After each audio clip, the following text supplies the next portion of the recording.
Hello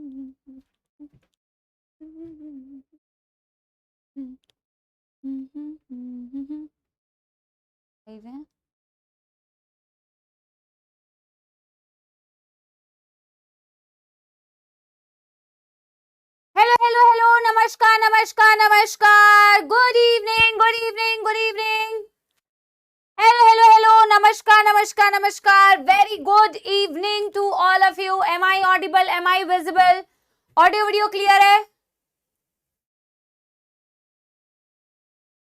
audio video clear है क्या बच्चा पाड़ी? यस सर, नजर आ रही हूं मैं।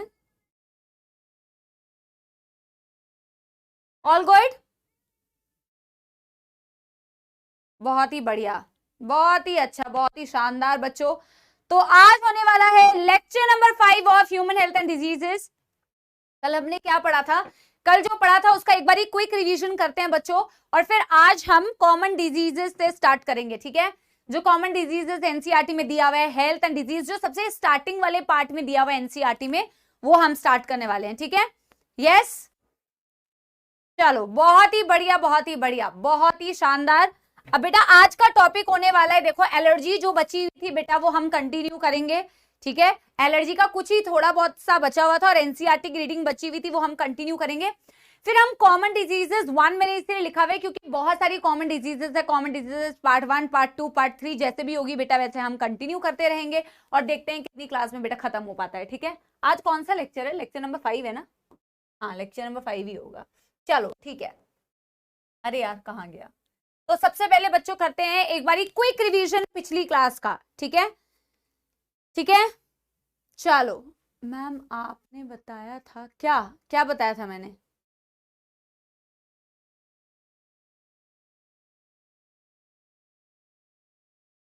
हाँ चलो शुरू करते हैं ना बच्चों। हाँ शुरू करें मैम। अरे यार बेटा बहुत गर्मी है, चैट्स में क्यों लिख रहे हो बहुत गर्मी है? बहुत गर्मी है तो अच्छी बात है, पंखा चला लो। ठीक है, बाहर जाके बैठ के पढ़ाई कर लो। कहोगे बाहर गर्मी है धूप है। बेटा रिवाइज करते हैं, हमने कल की क्लास में पढ़ा था अबाउट वैक्सीनेशन। वैक्सीनेशन को एक बार क्विक क्विक क्विक रिवीजन करते हैं। वैक्सीनेशन में बेटा करते क्या है? पहली बात तो आपने एक्टिव इम्यूनिटी एक पढ़ी थी, ये एक तरीके की एक्टिव इम्यूनिटी होती है, बट एक तरीके की आर्टिफिशियल एक्टिव इम्यूनिटी होती है। वैक्सीन का जो कॉन्सेप्ट है बेटा वो मेमोरी पर बेस्ड होता है आपके इम्यूनिटी के, और वैक्सीनेशन अल्टीमेटली आपकी इम्यूनाइजेशन के लिए रिस्पॉन्सिबल होता है, आपकी इम्यूनिटी के लिए रिस्पॉन्सिबल होता है। राइट, वैक्सीनेशन बेटा अलग अलग तरीके से किया जा सकता है जिसके बेसिस पर first generation, second generation, third generation vaccine available होती है, जो कि अलग अलग तरीके से परफॉर्म किए जाने पर कैटेगराइज की जाती है। वैक्सीनेशन में हम बेटा या तो होल ऑर्गेनिज्म ले सकते हैं जिसे आप किल फॉर्म में या लाइव वीक फॉर्म में ले सकते हो, जो एक्चुअल में फर्स्ट जनरेशन वैक्सीन होती है। पर जरूरी नहीं है कि यार पूरा का पूरा ही ऑर्गेनिज्म खतरनाक है, हो सकता है कि उसके ऊपर पाए जाने वाले कुछ ऐसे प्रोटीन्स होते हैं जो डेंजरस होते हैं, जिससे आप आपकी इम्यूनिटी को डेवलप कर सकते हो। मेरे गर्म पानी भिजवा देना यार। तो ये इसको भी यूज किया जाता है in the form of vaccine, या फिर ये पैथोजन जब बॉडी के अंदर एंटर करता है तो ये पैथोजन कुछ ऐसे टॉक्सिक प्रोटीन्स को सिक्रीट करता है जो आपकी इम्यूनिटी के लिए मतलब इम्यूनोजेनिसिटी के लिए रिस्पॉन्सिबल होंगे। तो या तो इनके प्रोटीन्स को यूज कर लो, मतलब इनके टॉक्सिक प्रोटीन्स जो ये सिक्रीट करते हैं उसको एज अ वैक्सीन यूज करो, या इनके ऊपर एक्सप्रेस किए जाने वाले प्रोटीन्स को यूज करो, this is second generation vaccine. या फिर बेटा इनके डीएनए को यूज कर सकते हैं एज वैक्सीन। पैथोजन को किसी भी फॉर्म में यूज किया जाता है, इस तरीके से यूज किया जाता है कि जब आप इसे बॉडी के अंदर इंजेक्ट करोगे तो आपकी बॉडी में बीमारी तो नहीं होगी, लेकिन वो इतनी सफिशिएंट क्वांटिटी में होती है कि वो आपके इम्यून सेल्स को एक्टिवेट कर दे और उस वक्त में मेमोरी सेल्स और एंटीबॉडी डेवलप कर दे। और मेमोरी सेल्स एक बार जनरेट हो जाएगी तो जब आपको एक्चुअल में इंफेक्शन होगा तो आपकी यही मेमोरी सेल्स उस पर काम कर सकती है। That is the whole concept of vaccination. ठीक है, समझ में आ रही है बात? वैक्सीनेशन से इम्यूनाइजेशन तो हो गई। ऑटो इम्यूनिटी का एक कॉन्सेप्ट पढ़ा था, ऑटो इम्यून डिसऑर्डर्स का एक कॉन्सेप्ट पढ़ा था कि आपके एक्वायर्ड इम्यून सिस्टम वैसे तो बहुत समझदार होती है, वो डिस्क्रिमिनेशन की पावर रखती है, सेल्फ और नॉन सेल्फ सेल के बीच में कैसे डिस्क्रिमिनेट करना उसको बहुत अच्छे से पता है, लेकिन ड्यू टू अननोन रीजंस और due to genetic causes sometimes ऐसा होता है कि आपकी जो इम्यून सेल्स है वो आपकी खुद की सेल्स पर ही अटैक करने लगती है और गलती कर देती है, सेल्फ सेल्स पर अटैक करने लग जाएगी तो दिक्कत हो जाएगी, जिसे बोलते हैं ऑटो इम्यून डिसऑर्डर्स। और बहुत सारे ऑटो इम्यून डिसऑर्डर्स मैंने आपसे कहा था कि आप एक बार पढ़ के आना 11th क्लास में, मायस्थीनिया ग्रेविस जो आपके न्यूरोमस्कुलर जंक्शन को अफेक्ट करता है, रूमेटॉइड आर्थराइटिस जो आपकी साइनोवियल मेम्ब्रेन को अफेक्ट करता है, जॉइंट्स में प्रॉब्लम होती है, या आपने एक ग्रेव डिजीज अगर देखा होगा, अगर जाके देखा होगा तो बहुत अच्छी बात है, अगर जाके नहीं देखा होगा तो क्या मैं बोल सकती हूँ बच्चों। तो ये सारी चीजें आपके ऑटो इम्यून डिसऑर्डर में ही आती है। फिर हमने लिम्फॉइड ऑर्गन्स के बारे में पढ़ा था। लिम्फॉइड ऑर्गन्स आपके इम्यूनिटी का ही एक पार्ट होते हैं। लिम्फॉइड ऑर्गन्स आपके दो तरीके के होते हैं, primary lymphoid organ, secondary lymphoid organs. Primary lymphoid organs वो थे बच्चों जहां आपके लिम्फोसाइट का प्रोडक्शन होता है और मैच्योरेशन भी होता है। एनसीईआरटी में बहुत खूबसूरत सी लाइन दी हुई है, that in the primary lymphoid organs your lymphocyte become antigen sensitive lymphocytes. याद आ रहा है, कल एनसीईआरटी से रीड किया था। एंटीजन सेंसिटिव लिम्फोसाइट्स का क्या मतलब होता है कि वो मैच्योर हो गई तो प्रोडक्शन या मैच्योरेशन की साइट कौन मेरे बच्चों, प्राइमरी लिम्फॉइड ऑर्गन्स। कौन कौन से होते हैं मेरे बच्चों, लिम्फॉइड ऑर्गन्स में प्राइमरी में आते हैं आपके थाइमस और बोन मैरो। बोन मैरो तो बेटा वही पार्ट है जहां आपके सारे ब्लड सेल्स फॉर्म होते हैं, तो लिम्फोसाइट भी वहीं पे फॉर्म होंगे। लेकिन आपके पास दो लिम्फोसाइट्स होते हैं, बी लिम्फोसाइट और टी लिम्फोसाइट। दोनों का प्रोडक्शन तो देखो बोन मैरो में ही होता है, लेकिन बी लिम्फोसाइट का प्रोडक्शन और मैच्योरेशन दोनों बोन मैरो में होता है। टी लिम्फोसाइट का प्रोडक्शन बोन मैरो में होता है बट मैच्योरेशन थाइमस में होता है। थाइमस आपके हार्ट के पास लोकेटेड होता है। Thymus with time with age बेटा रिड्यूस हो जाता है साइज में, इसीलिए एज के साथ साथ में इम्यूनिटी आपकी वीक होती जाएगी। सेकेंडरी लिम्फॉइड ऑर्गन्स वो होते हैं जहां एक्चुअल में वॉर की साइट है। भाई आपके प्राइमरी लिम्फॉइड ऑर्गन्स ने अपना काम कर दिया, वहां पे प्रोडक्शन होगी लिम्फोसाइट की, वहां मैच्योरेशन होगी लिम्फोसाइट की, एंटीजन सेंसिटिव लिम्फोसाइट बन गए मेरे बच्चों। लेकिन इनको अपना परफॉर्मेंस कहां दिखाना पड़ेगा, इनको अपना परफॉर्मेंस दिखाना पड़ेगा सेकेंडरी लिम्फॉइड ऑर्गन्स में। जैसे कि आप सब यहाँ पे तैयारी कर रहे हैं, लेकिन आपका सारे लोग बेटा यहाँ प्रैक्टिस एग्जाम्स देते हैं, सब कुछ देते हैं, लेकिन आपकी असली एग्जामिनेशन होगी नीट की एग्जामिनेशन अगले साल, ठीक है, वहां एक्चुअल में आपकी परफॉर्मेंस होगी। अभी आप एंटीजन सेंसिटिव, अभी आप नीट सेंसिटिव बेटा बनते जा रहे हो, एक्चुअल में सेंसिटिव मत बन जाना बेटा, ठीक है, और फिर जाके आपका परफॉर्मेंस होगा। जैसे कि लिम्फोसाइट मैच्योर तो हो जाती है, कितनी मैच्योर हुई है वो वहां पे जाके पता चलेगा सेकेंडरी लिम्फॉइड ऑर्गन्स में, जहां पे बेटा आपके लिम्फ नोड्स आते हैं। अलग अलग जगह पे लिम्फ नोड्स के अलग अलग नाम होते हैं, जैसे कि आपके पेयर्स पैचेस स्मॉल इंटेस्टाइन में हो गया, आपके टॉन्सिल्स भी लिम्फ नोड्स होते हैं। Spleen which is also graveyard of RBC, और 50% of the total lymphoid tissue होता है MALT, mucosa associated lymphoid tissue. Very very important, 50% of the total lymphoid tissue mucosa associated with your urogenital duct, your respiratory tract, your GI tract. इन सब में बेटा जो lymphoid tissue होगा that is MALT. ये total 50% होता है पूरे लिम्फॉइड टिश्यू का। समझ आ गई मेरे बच्चों बात। फिर हम बेटा एलर्जी की बात कर रहे थे। एलर्जी एक तरीके की ऐसी बीमारी है, एक तरीके की ऐसी प्रॉब्लम है जो एलर्जेन से होती है। एलर्जेन एलर्जी कॉजिंग एजेंट्स होते हैं। किसी के लिए पोलन हो सकता है, किसी के लिए डस्ट हो सकता है, किसी के लिए कोई फूड आइटम हो सकता है, XYZ। एलर्जेन से होता क्या है बेटा, एग्जैजरेटेड इम्यून रिस्पॉन्स, बढ़ चढ़कर इम्यून रिस्पॉन्स। आपने कुछ सिम्टम्स भी लिखे थे, signs and symptoms, watery eye, running nose, redness, सांस लेने में तकलीफ, स्नीजिंग, ये सारी आपको एलर्जी में कॉमनली देखने को मिल सकती है, ठीक है। एलर्जी होने पर जो इम्यूनोग्लोबुलिन आपके ब्लड में बढ़ रही है, आपके बॉडी में बढ़ रही है, those are IgE type of immunoglobulin. IgE क्यों बढ़ रही है, क्योंकि उनका काम होता है मास्ट सेल्स को एक्टिवेट करना। मास्ट सेल्स वो सेल्स होती हैं जिनमें केमिकल्स भरे होते हैं, लाइक हिस्टामिन, लाइक सेरोटोनिन, जो एक्चुअल में आपकी इन्फ्लेमेशन के लिए रिस्पॉन्सिबल होता है, एलर्जिक रिस्पॉन्स के लिए, एलर्जी के लिए रिस्पॉन्सिबल होता है। मैंने आपसे कहा था मैं आपको एक इओसिनोफिल का कॉन्सेप्ट बताऊंगी जो एनसीईआरटी में यहाँ पे तो नहीं दिया हुआ है, बट आपकी 11th क्लास में इस चीज को डिस्क्राइब, एनसीईआरटी में एक लाइन लिखी हुई है बॉडी फ्लूइड्स एंड सर्कुलेशन में। अगर नोट्स चेक करके आए होगे तो आपको पता होगा, नहीं चेक करके आए होगे तो मैं बता दूंगी, ठीक है। हाय राम, गला दुख गया बेटा, रिवाइज हो गया सारा। अब आज का टॉपिक चालू करें। देखो एलर्जी में ज्यादा कुछ हमारा बचा नहीं है। एलर्जी में एक दो एलर्जी के नाम हमें लिखने हैं और मेरे को ये बताना है आपको इओसिनोफिल का कॉन्सेप्ट, और ठीक करने के लिए, इमीडिएटली सिम्टम्स को रिड्यूस करने के लिए उस बंदे को क्या दिया जाता है वो मुझे तुम्हें बताना है, ठीक है? डन डन डन डन, ठीक है? Yes everybody, done done done done done done done done, very good. कुछ बच्चे पढ़ के आए हैं तो आंसर भी दे रहे हैं। अच्छा, लास्ट में बेटा हम क्या करेंगे, breathing and exchange of gases का ह्यूमन रेस्पिरेटरी सिस्टम का जो आपको टॉपिक दिया था उसके 3-4 क्वेश्चन सॉल्व करेंगे, ठीक है? यस, शुरू करें फिर? चलो, बहुत ही बढ़िया, बहुत ही शानदार।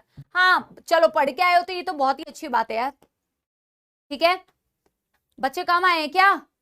चैट्स की स्पीड तो बड़ी स्लो है यार। हाँ हाँ, तो एलर्जी को कंटिन्यू करते हुए बेटा हम क्या लिखते हैं, हम लिखते हैं एक नोट के फॉर्म में। देखो जैसे कि हम बोलते हैं ना बच्चों, ये बहुत ही एक प्यारा कॉन्सेप्ट है, बहुत ही एक सुंदर सा कॉन्सेप्ट है। जैसे कि हम बच्चों क्या बोल रहे हैं ना, अभी हम आपसे जब आपसे ये क्वेश्चन पूछा जाता है कि एलर्जी में कौन सी इम्यूनोग्लोबुलिन बढ़ती है, तो आपको झट से याद आता है कि मैम ने IgE इम्यूनोग्लोबुलिन बताई है, तो आपको फटाफट से याद आ जाता है। वैसे ही जब हम बेटा जब हम ब्लड सेल्स के बारे में पढ़ते हैं ना, WBC के बारे में, और वहां पे जब मैं आपको पढ़ाती हूँ कि बेटा न्यूट्रोफिल्स जो होते हैं वो फैगोसाइटिक इन नेचर होते हैं, मोनोसाइट्स भी जो होते हैं वो फैगोसाइटिक इन नेचर होते हैं, बेसोफिल्स जो होते हैं वो मास्ट सेल जैसा काम करते हैं, और इओसिनोफिल जब पढ़ाते हैं तो हम बोलते हैं कि it is involve in the allergic reactions, but ये एलर्जी करवाता नहीं है, ठीक है? ये क्या करता है बेटा, ये एलर्जी करवाता नहीं है, ये क्या करता है, ये एंटी एलर्जिक होता है। मेरी बात समझ आ रही है? ये क्या होता है, एंटी एलर्जिक। याद है किसी को, हमने ये पढ़ा था। देखो एक्चुअल में जब आपको एलर्जी हो रही है तो एलर्जी के वक्त में इन्फ्लेमेशन हो रहा है।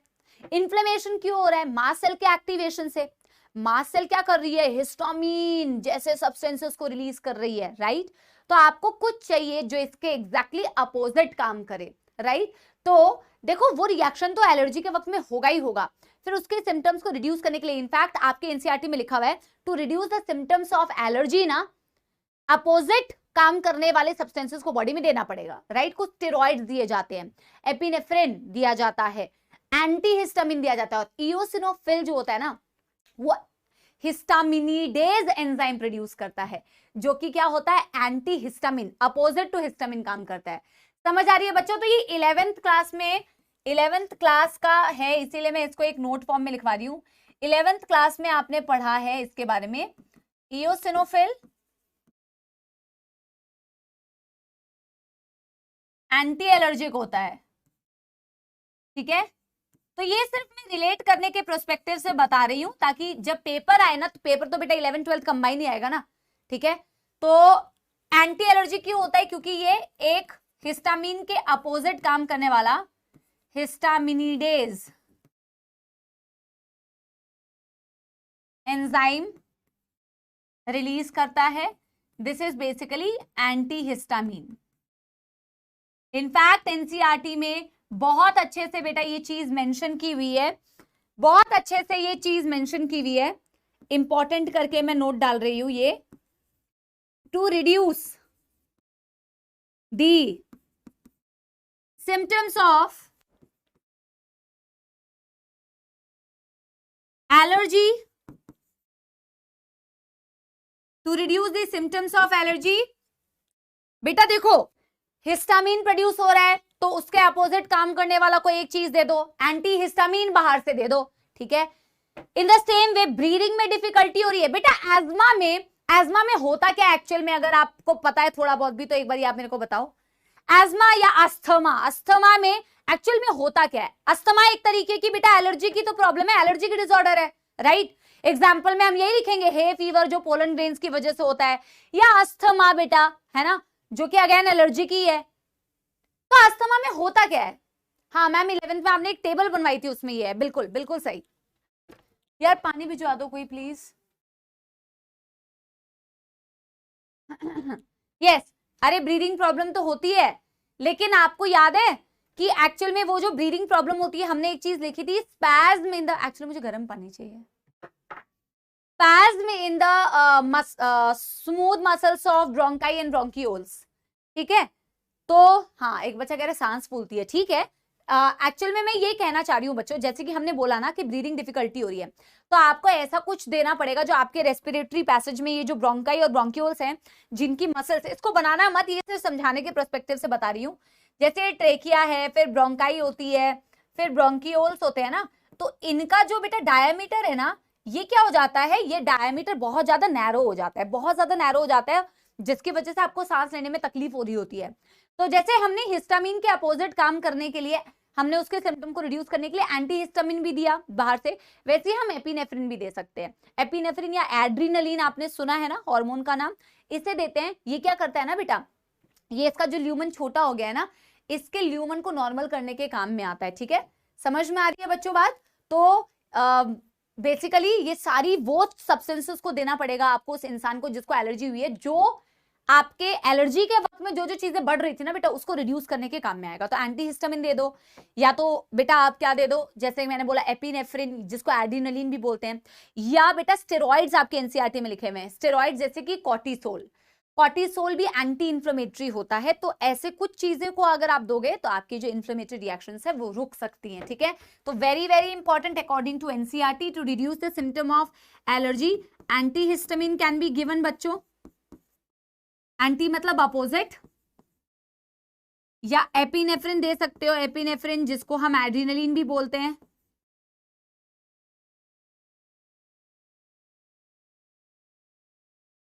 या अकॉर्डिंग टू एनसीईआरटी जैसे बोला हुआ है ना, स्टेरॉइड्स आप दे सकते हो। स्टेरॉइड्स में जैसे आप लिख के रखो कॉर्टिसोल। अच्छा, कॉर्टिसोल कौन से ग्लैंड का हार्मोन है? कॉर्टिसोल कौन से ग्लैंड का हार्मोन है बच्चों? यस, कॉर्टिसोल कौन से ग्लैंड का हार्मोन है? तुम्हारी चैट्स में बंद करा दूंगी, ज्यादा बकवास किया बेटा किसी ने तो। ठीक है, पढ़ने वाले बच्चों को पढ़ने दो, ज्यादा बकवास मत करो चैट्स में। पढ़ने के लिए आए हो, 15 मिनट होते नहीं है कि बातें चालू हो जाती है, शर्म आनी चाहिए बच्चों, बात करने के लिए आते हो क्या? Adrenal gland, adrenal cortex, specifically adrenal cortex, ये भी एड्रिनल ग्लैंड का हार्मोन है, ये भी एड्रिनल ग्लैंड का हार्मोन है। ये एड्रिनल मेड्यूला से सिक्रीट होता है, ये एड्रिनल कॉर्टेक्स का हार्मोन है। तो आप ये सारी चीजें दे सकते हो, ये अपोजिट काम करेगी ऑब्वियसली, जो इन्फ्लेमेटरी रिएक्शंस हुई है उसके सिम्टम्स को रिड्यूस करने के काम में आएगी। बच्चों देखो, यहाँ पे बातें करोगे, मैं 2-4 बार बोलूंगी, कोई फायदा नहीं है बच्चों, तुम अपना टाइम वेस्ट कर रहे हो। तुम्हारे जीवन में क्या होगा बेटा, पढ़ाई करने के लिए आए हो, या तो तुम बेटा फोन ही चला लो, कुछ और कर लो, अपना कुछ और चीज में टाइम वेस्ट करो। यहाँ पे बेटा बोरिंग सा लेक्चर देख के तुम क्या करोगे, एक बात बताओ? तो उससे अच्छा बोरिंग लेक्चर में स्पैमिंग करने से अच्छा बेटा तुम कुछ और ही देख लो यार, है ना? तुमको जो चीज बेटा मूवी देखनी है, तुम जाके मूवी देख लो यार, है ना? खेलना है जाके खेल लो, यहाँ क्यों टाइम पास कर रहे हो यार? चलो डन डन डन डन हो गया बच्चों, यस एवरीबॉडी। एग्जाम्पल लिख लेते हैं।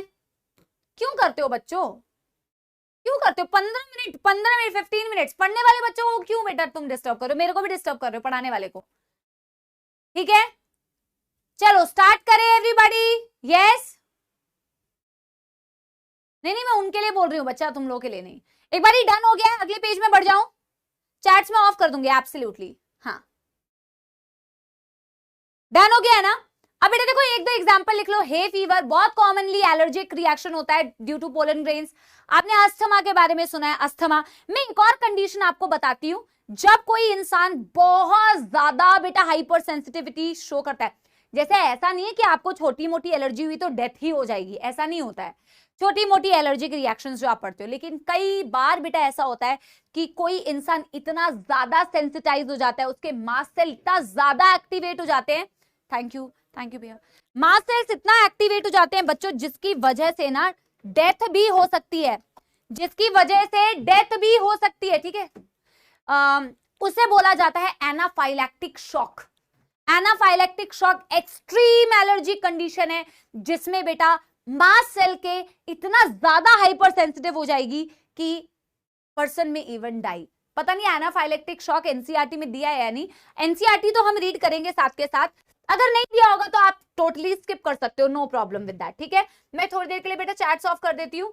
ठीक है, चलो, तो वैसे तो इतना कोई डेंजरस नहीं है कि आप एकदम ही डर जाओ। एनाफाइलैक्टिक शॉक बेटा डेंजरस है डेफिनेटली, लेकिन सारे एलर्जिक रिएक्शंस ऐसे डेंजरस नहीं होते, लेकिन डिस्कंफर्ट डेफिनेटली बेटा कॉज करते हैं उस पर्टिकुलर टाइम के लिए।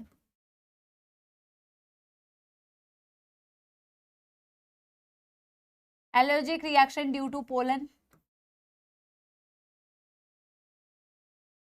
ठीक है। फिर आपने बहुत कॉमनली जो अस्थमा सुना है,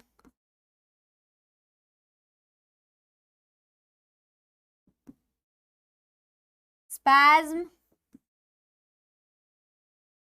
का मतलब होता है बहुत ज्यादा टाइम के लिए कॉन्ट्रैक्टेड रह जाए अगर muscle, wide contraction in smooth muscles of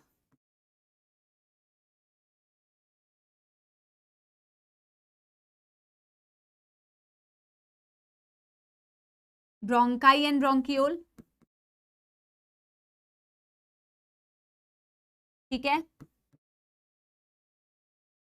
एक जो मैं बेटा आपको बता रही हूं एनाफाइलेक्टिक शॉक, इसके नाम में ही है ना, शॉक लगा लगा शॉक लगा, एनाफाइलेक्टिक शॉक। एक्चुअल में बेटा ऐसे ही होता है भाई, डेंजरस कंडीशन है, मौत हो जाती है, ऐसा ऐसा डेंजरस कंडीशन है, बहुत ही खतरनाक। So this is extreme hyper sensitivity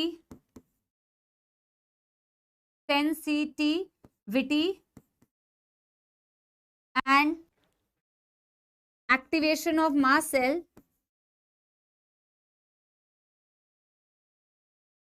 such that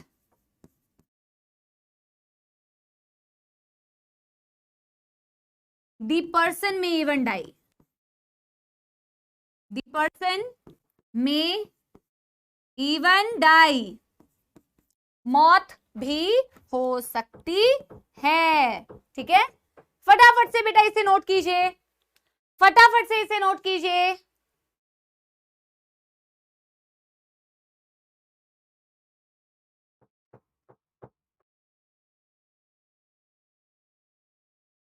done done done कर लो।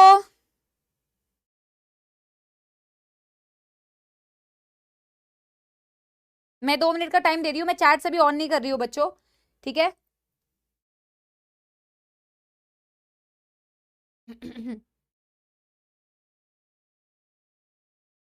गले की हालत मेरी मोस्टली खराब ही रहती है, क्या करें क्या करें बच्चों, एक इसी पानी का सहारा है, ठीक है। चलो आप पेज नंबर भी आपको बताना पड़ेगा ना, तो आप मेरे को एक बार पेज नंबर बता दो, कौन से पेज नंबर में दिया हुआ है, कौन से पेज नंबर में एलर्जी दिया हुआ है, न्यू एनसीईआरटी ओल्ड एनसीईआरटी, कर लिए, वेरी गुड, ठीक है। एक बार एनसीईआरटी को भी ना अपने वश में कर लेते हैं। पक्की बात 136 है बेटा और 153 है। 136 is may be new NCERT and 150 वाला जो बता रहे हो वो आई थिंक ओल्ड एनसीईआरटी होगा, 153 है ना।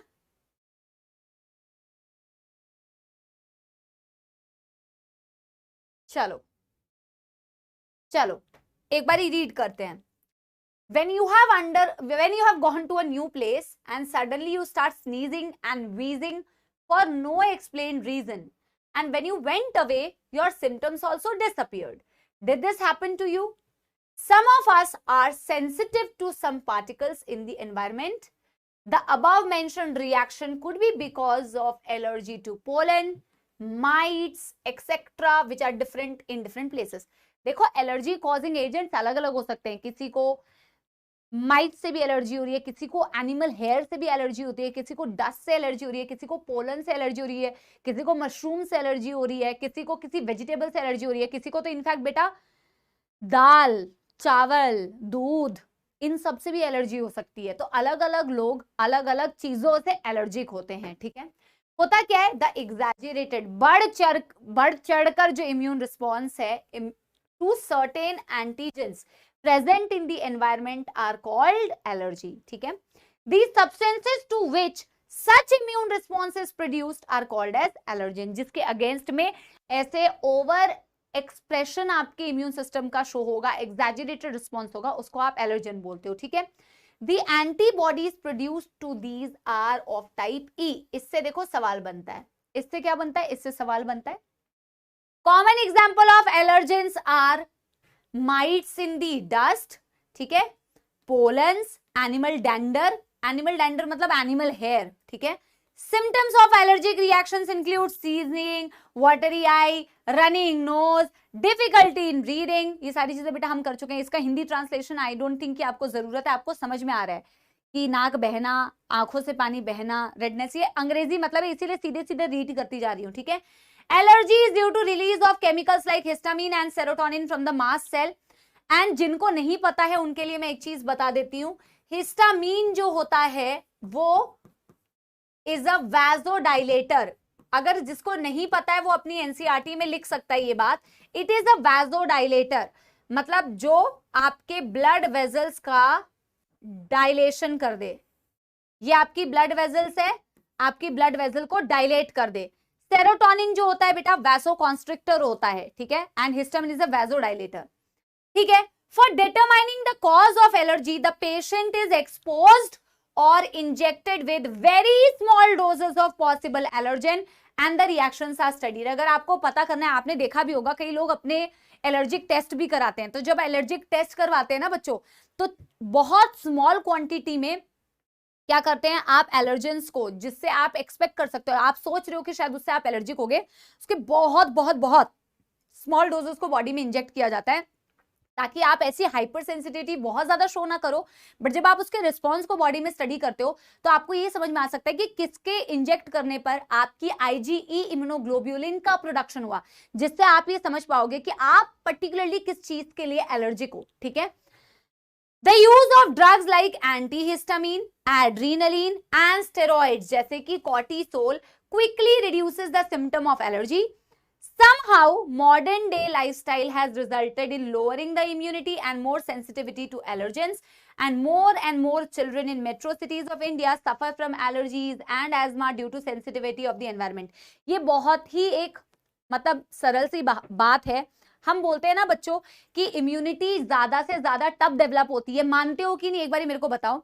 हाँ, कई लोगों को परफ्यूम से भी एलर्जी होती है डेफिनेटली। मेरे को एक बात बताओ बेटा, आप जितना ज्यादा बंधे हुए एनवायरनमेंट में रहोगे, आपका जितना कम एक्सपोजर होगा। आपने देखा होगा कई पेरेंट्स को, मिट्टी में मत खेलो, इसमें मत चढ़ो, हमेशा बेटा हैंड वॉश, हर 2 मिनट में हैंड वॉश कराते रहेंगे, इसको मत छुओ, वहां पे मत जाओ, ये मत पहनो, ये गंदा हो गया। आप जितना ज्यादा बेटा protected, over protected I am saying environment में रहोगे ना, आपकी इम्यूनिटी उतनी ही कम डेवलप होगी, उतनी ही कम डेवलप होगी। आप बल्कि बेटा अगर एक्सपोज रहोगे ना, तो आपके इम्यून सिस्टम को मौका मिलेगा कि भैया वो इम्यूनिटी, एक्वायर्ड इम्यूनिटी डेवलप ही कब होगी बेटा? आप एक बात खुद सोच के देखो, इम्यूनिटी आपकी डेवलप ही तब होती है जब आप एक्सपोज होते हो। जब आप एक्सपोज ही नहीं होगे, बिल्कुल ही एक्सपोज नहीं होगे, तो जब एक ही बार में बेटा धमाका हो जाएगा, है ना, एक ही बार में बेटा धमाका हो जाएगा, है ना। बचपन से वो टाइम होता है एटलीस्ट प्यूबर्टी तक कि यार आप अपनी इम्यून सिस्टम को डेवलप होने तो ज्यादा, ठीक है। तो जितना ज्यादा ओवर प्रोटेक्टेड एनवायरनमेंट में रहोगे बेटा, उतना ज्यादा आपकी इम्यूनिटी क्या बोलते हैं, कम डेवलप होगी। जितना ज्यादा एक्सपोज रहोगे उतनी अच्छी आपकी इम्यूनिटी डेवलप हो सकती है, ठीक है। This could be because of the protected environment provided at early in the life, ठीक है। इसको आप रिटर्न कैसे करते हैं, दैट्स इट। इसके आगे कोई पैराग्राफ तो नहीं दिया ना एनसीईआरटी में, दैट्स इट, ठीक है। तो हमारा इम्यूनिटी वाला टॉपिक बेसिकली कंप्लीट हो गया बच्चों, ठीक है। अब हम क्या स्टार्ट करेंगे, अब हम स्टार्ट करेंगे क्या, हेल्थ। चलो चैट्स ऑफ नहीं करती हूं, आप पहले बेटा हेडिंग डालोगे हेल्थ। अब मेरी बात सुनो, इनिशियली जो एनसीईआरटी में हेल्थ, डिजीज, हेल्थ को कौन कौन सी चीजें अफेक्ट करती है, ये आपने 8th 9th 10th में ना कुछ कॉमन चीजें पढ़ी होगी।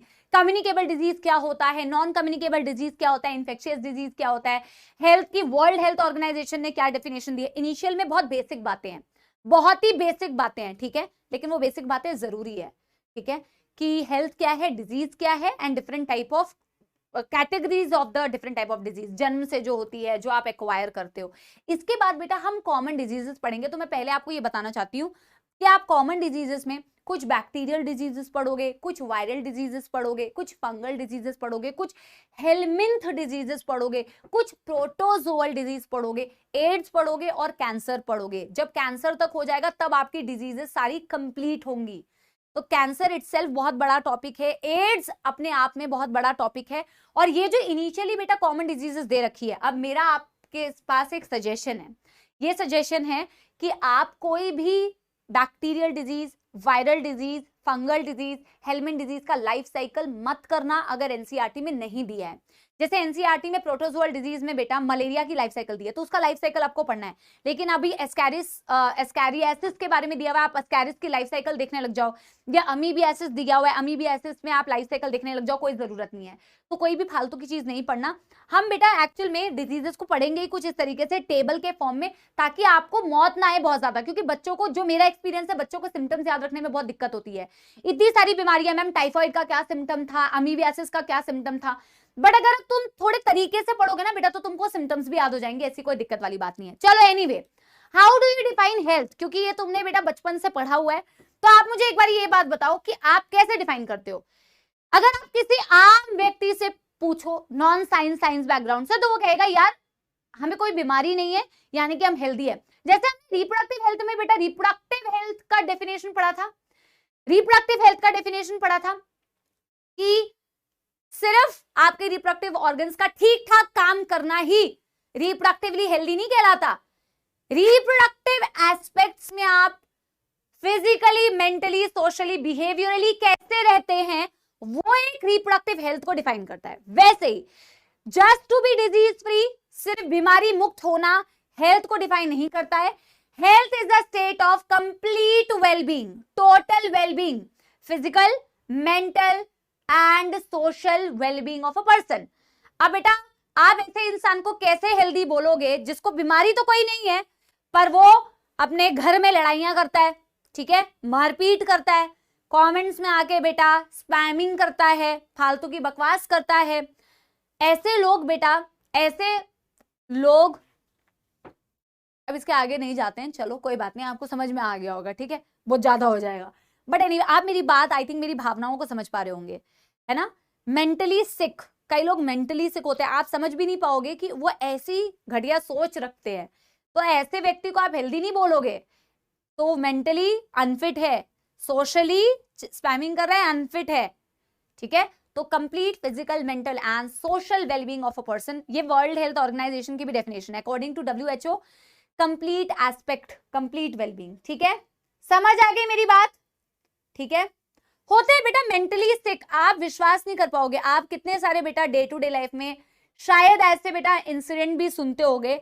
आप नॉर्मली, ये मैं वो इंसिडेंट ज्यादा बोलना नहीं चाह रही हूँ, बहुत खराब लगता है ये बोलने में, पर हम जब ऐसे न्यूज सुनते हैं या कुछ ऐसा देखते हैं, तो हमें भी विश्वास नहीं होता है कि एक व्यक्ति, क्योंकि आप अपने आप को रख के वो चीज सोच रहे होते हैं कि एक इंसान ऐसे कैसे सोच सकता है, कैसे, क्योंकि बेटा कैसे में वो ऐसे से बिल्कुल गॉन होता है, जिसकी मेंटल स्टेबिलिटी ही नहीं है, जिसकी स्थिति ही सही नहीं है, तो वो कैसे डिसीजन बनाएगा, उसको कैसे फर्क पता चलेगा सही और गलत का। एनीवे बेटा ज्यादा ज्ञान की बात नहीं करते हैं। Physical, mental and social wellbeing of a person according to world health organization means health, that comprises health, ठीक है। समझ आ गई बच्चों बात। तो अकॉर्डिंग टू, हेडिंग डालो और बेटा लिखो according to world health organization WHO, complete physical, mental and social well being of a person. समझ आ रही है बच्चों बात? यस।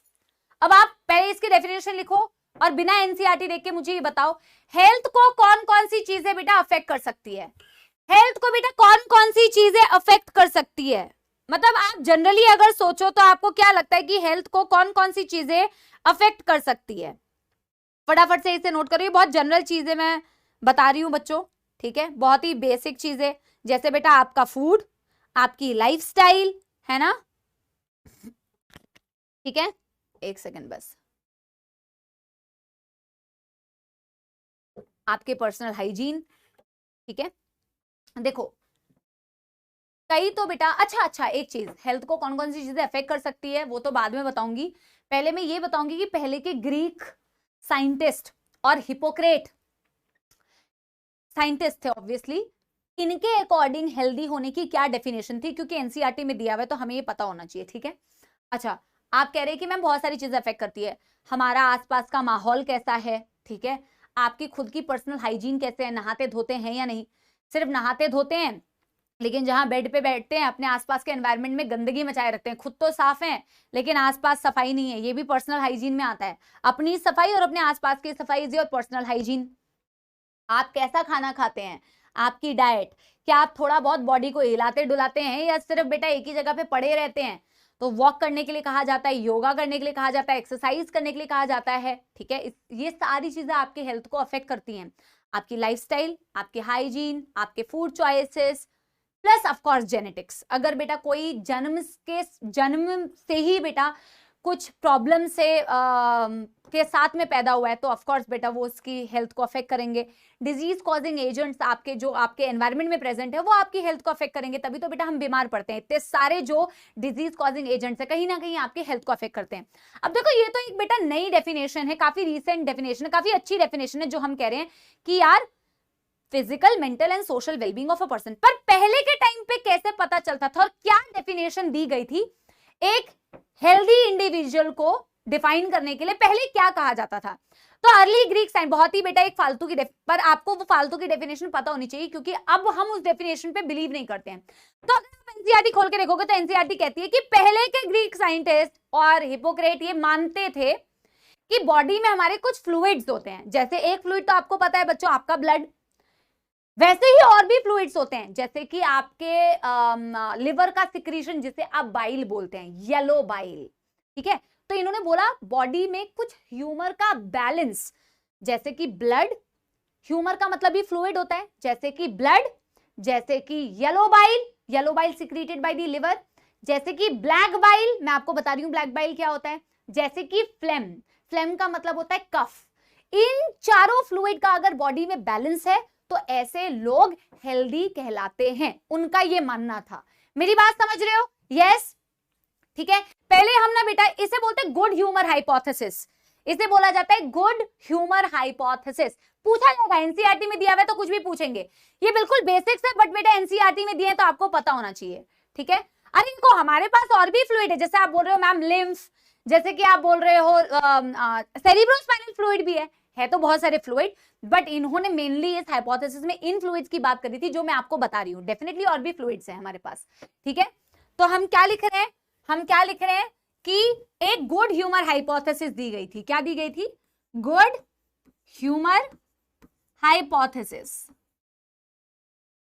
इसको लिखो बच्चों हाइपोथेसिस। ऑफ कोर्स ये बाद में डिस्प्रूव भी हो गई, ये भी पूछा जाता है किसने डिस्प्रूव किया, ठीक है। तो good humour hypothesis, early Greek scientist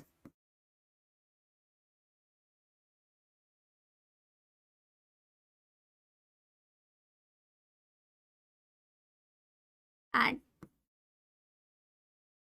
Hippocrates and Indian Ayurveda system,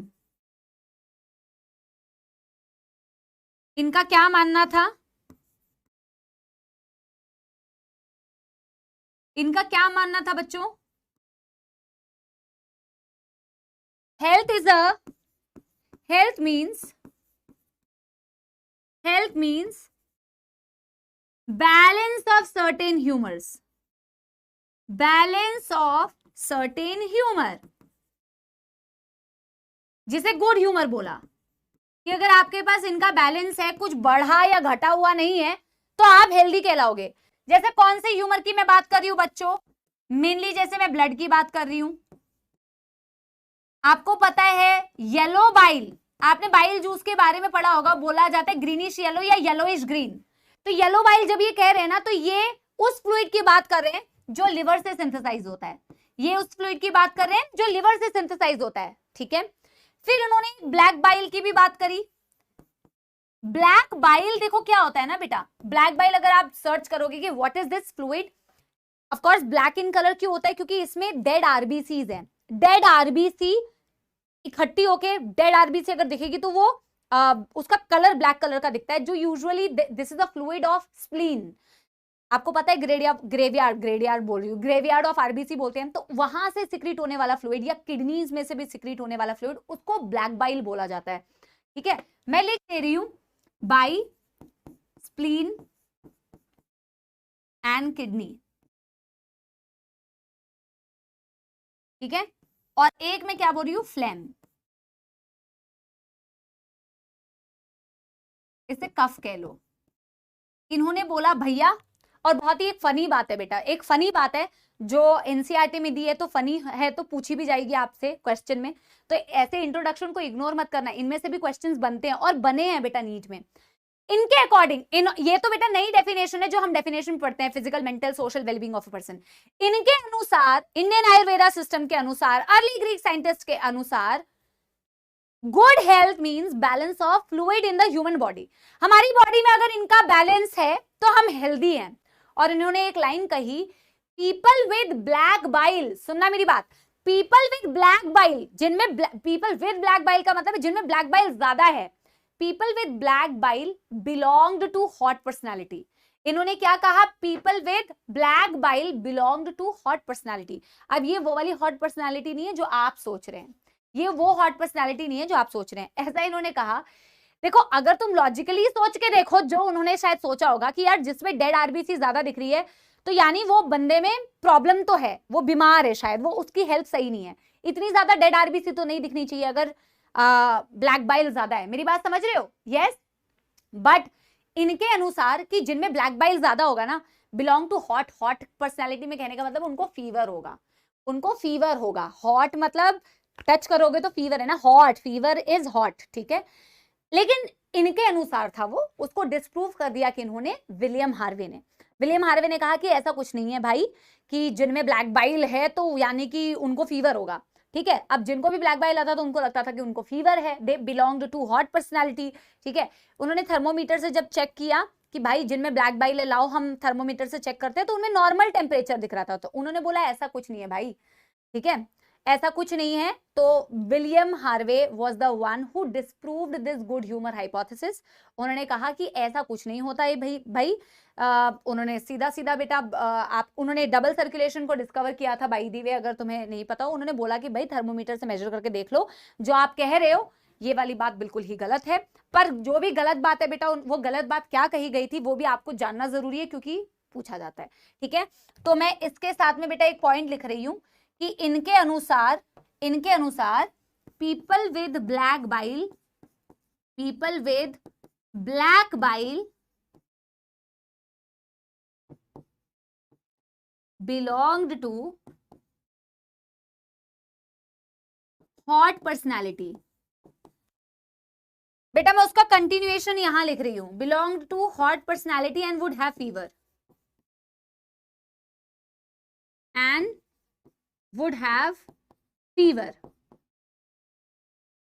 जब ऐसे हॉट पर्सनालिटी वाले लोगों को बेटा इनकी एक्चुअल में हॉटनेस चेक की गई थर्मोमीटर से, तो पता चला ये कतई हॉट नहीं है भाई, ऐसा जरूरी नहीं है कि इनको फीवर है, ठीक है।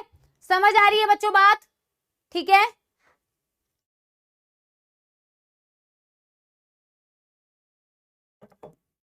Flame, PHLEGMN।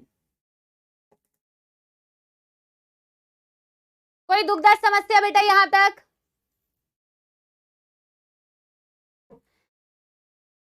थोड़ा ना अजीबो गरीब एक्सप्लेनेशन है स्टार्टिंग में इसका, बट आई होप तुम्हें समझ में आया होगा, ठीक है।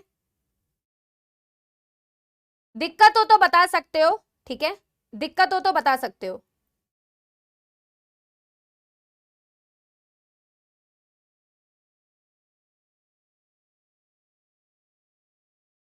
Done done done done.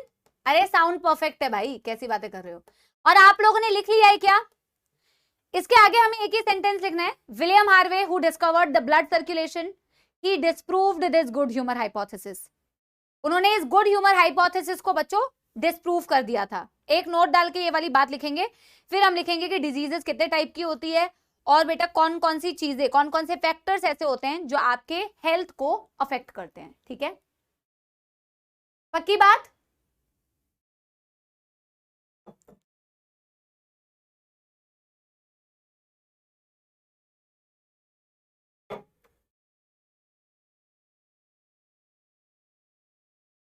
Done done done done everybody, done done done done.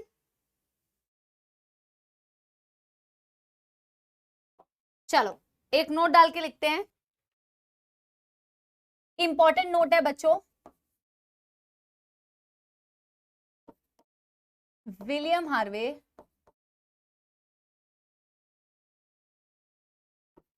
who discovered double circulation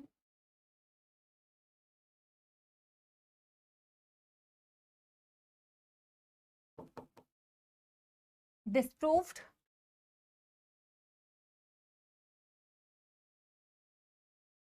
the good humor hypothesis.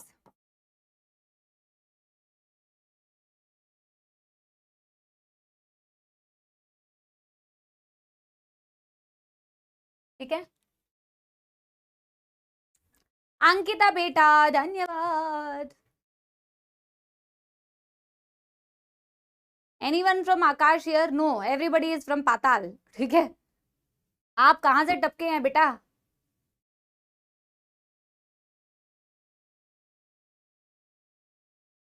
खुद भले ही कहीं पे हो, लेकिन दूसरे की बिल्कुल बेटा सारी डिटेल जाननी होती है ऐसे बच्चों को।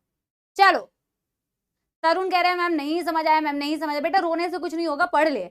जितनी देर तूने 3 बार टाइप किया ना बेटा एक ही कमेंट में,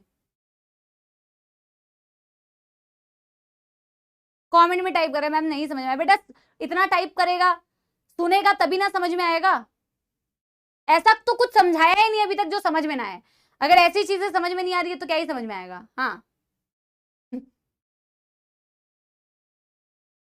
चलो, एक बच्चा लिख रहा है माइट्स। अरे माइट्स इंसेक्ट्स, कीड़े।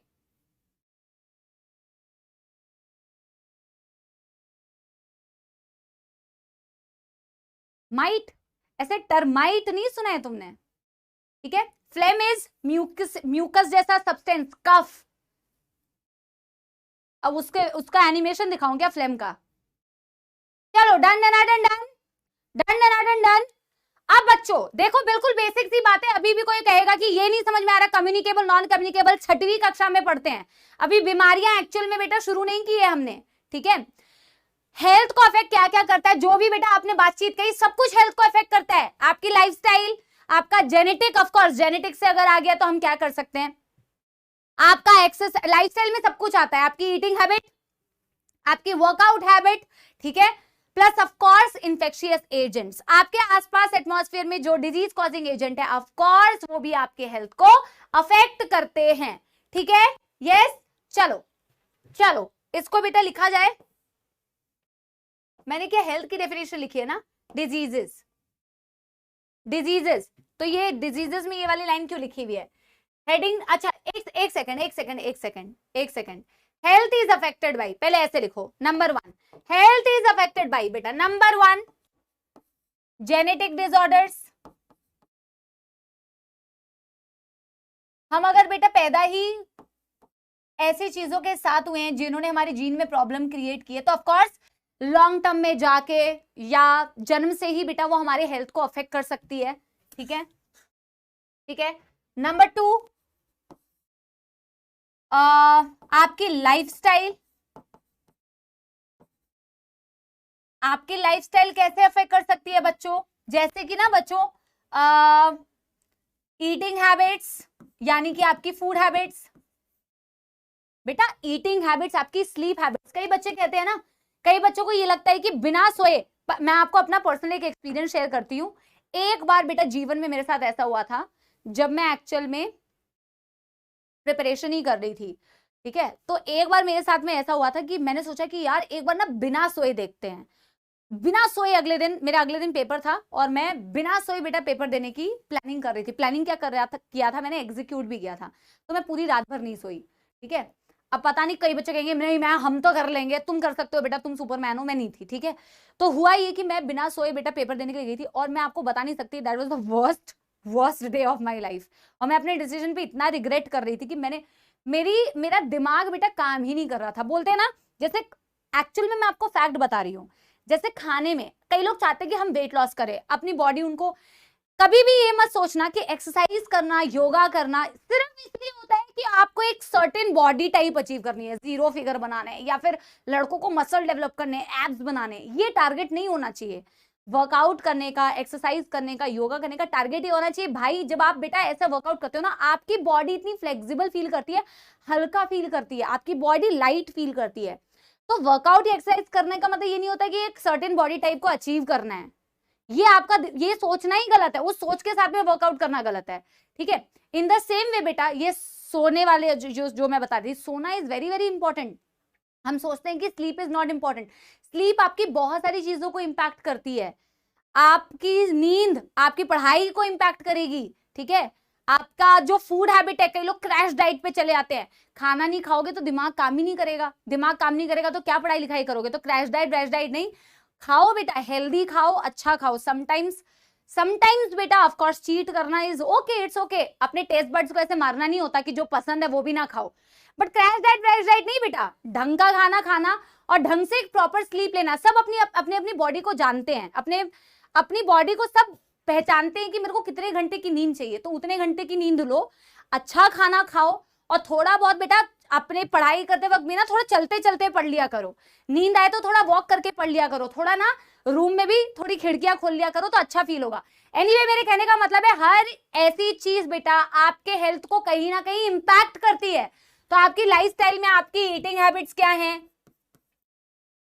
आपकी स्लीप कैसी है, आपका पर्सनल हाइजीन कैसा है,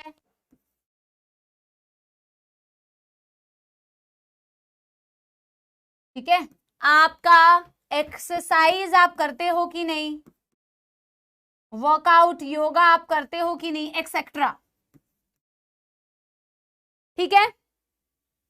ठीक है मैम, डाउट सेक्शन चेक करो बेटा। मैं अनीश यहाँ पे डाउट सेक्शन चेक नहीं करती हूँ, क्योंकि यहाँ पे डाउट सेक्शन चेक करने का फायदा नहीं है, फालतू में बेटा टाइम वेस्ट होता है, ठीक है। जेन्युइनली बता रही हूँ मैं आपको, मैं आपकी क्लास में चीजों को रिपीट करती जाती हूँ और आपके कमेंट्स में भी आपके डाउट्स देख लेती हूँ, और मैं क्लास में जाने के बाद बेटा मैं आपके वो वाले कमेंट्स का भी मैं आंसर देती हूँ, ठीक है। तो मैं कोई न्यूमेरिकल तो सॉल्व बेटा नहीं करा रही हूँ ना कि मेरे को तुम्हें डाउट्स देखने की जरूरत है। मैं तो तुम्हारी चीजों को बेटा 2-3 बार रिपीट कर देती हूँ, इसीलिए मैं यूजुअली यहाँ पे नहीं देखती हूँ। पोल्स भी यूजुअली मैं PYQ कराते वक्त ही देखती हूँ, बाकी मैं क्लास के बाद जो कमेंट्स में तुम्हारे डाउट्स होते हैं मैं उसको एड्रेस करती हूँ बच्चों, इसीलिए नहीं देख रही हूँ, ठीक है। बाकी मैं यहाँ पे तो करती हूँ आपका, है ना। तो अगर कोई क्वेश्चन करा रही होती ना बेटा तो एक बार देख भी लेती, बट क्वेश्चन हम कहाँ कर रहे हैं, हम तो थ्योरी पढ़ रहे हैं। समझ आ रही है बच्चों बात? चलो ठीक है। अब तुम यहाँ पे तो डाउट्स पूछते ही हो, अगर तुम कहोगे तो मैं यहाँ पे देख लूंगी, आप मेरे को बता दो, ठीक है। अब पोल्स क्रिएट करती हूँ बच्चों, तो मुझे ऐसा लगता है कि पोल जाने में ही तुम्हारा इतना टाइम लगता है कि मेरे 30-40 सेकंड्स वेस्ट हो जाते हैं पर क्वेश्चन। अगर तुम्हें चाहिए तो मैं करा दूंगी, मेरे को क्या दिक्कत है बच्चों, मेरे को कोई दिक्कत नहीं है। मैं रिपीट कर रही हूँ जब इतनी बार, तो मेरे को ये देखने में क्या तकलीफ है। आप मुझे बताओ, आपको जैसा चाहिए होगा मैं वैसा कर दूंगी, ठीक है। I don't have any problem, जब मैं इतना टाइम लेके ये पढ़ा रही हूँ तो ये करने में कौन सी बड़ी बात है बच्चों, ठीक है। ठीक है, इसके अलावा बच्चों क्या है, इसके अलावा बच्चों क्या है, अब तुमने कह ही दिया है, अब तुमने टोक ही दिया है, तो एक बारी देख भी लेंगे, ठीक है। नेक्स्ट बेटा क्या है, इन्फेक्शंस। ऑफ कोर्स इन्फेक्शन से भी आपका हेल्थ अफेक्ट होता है।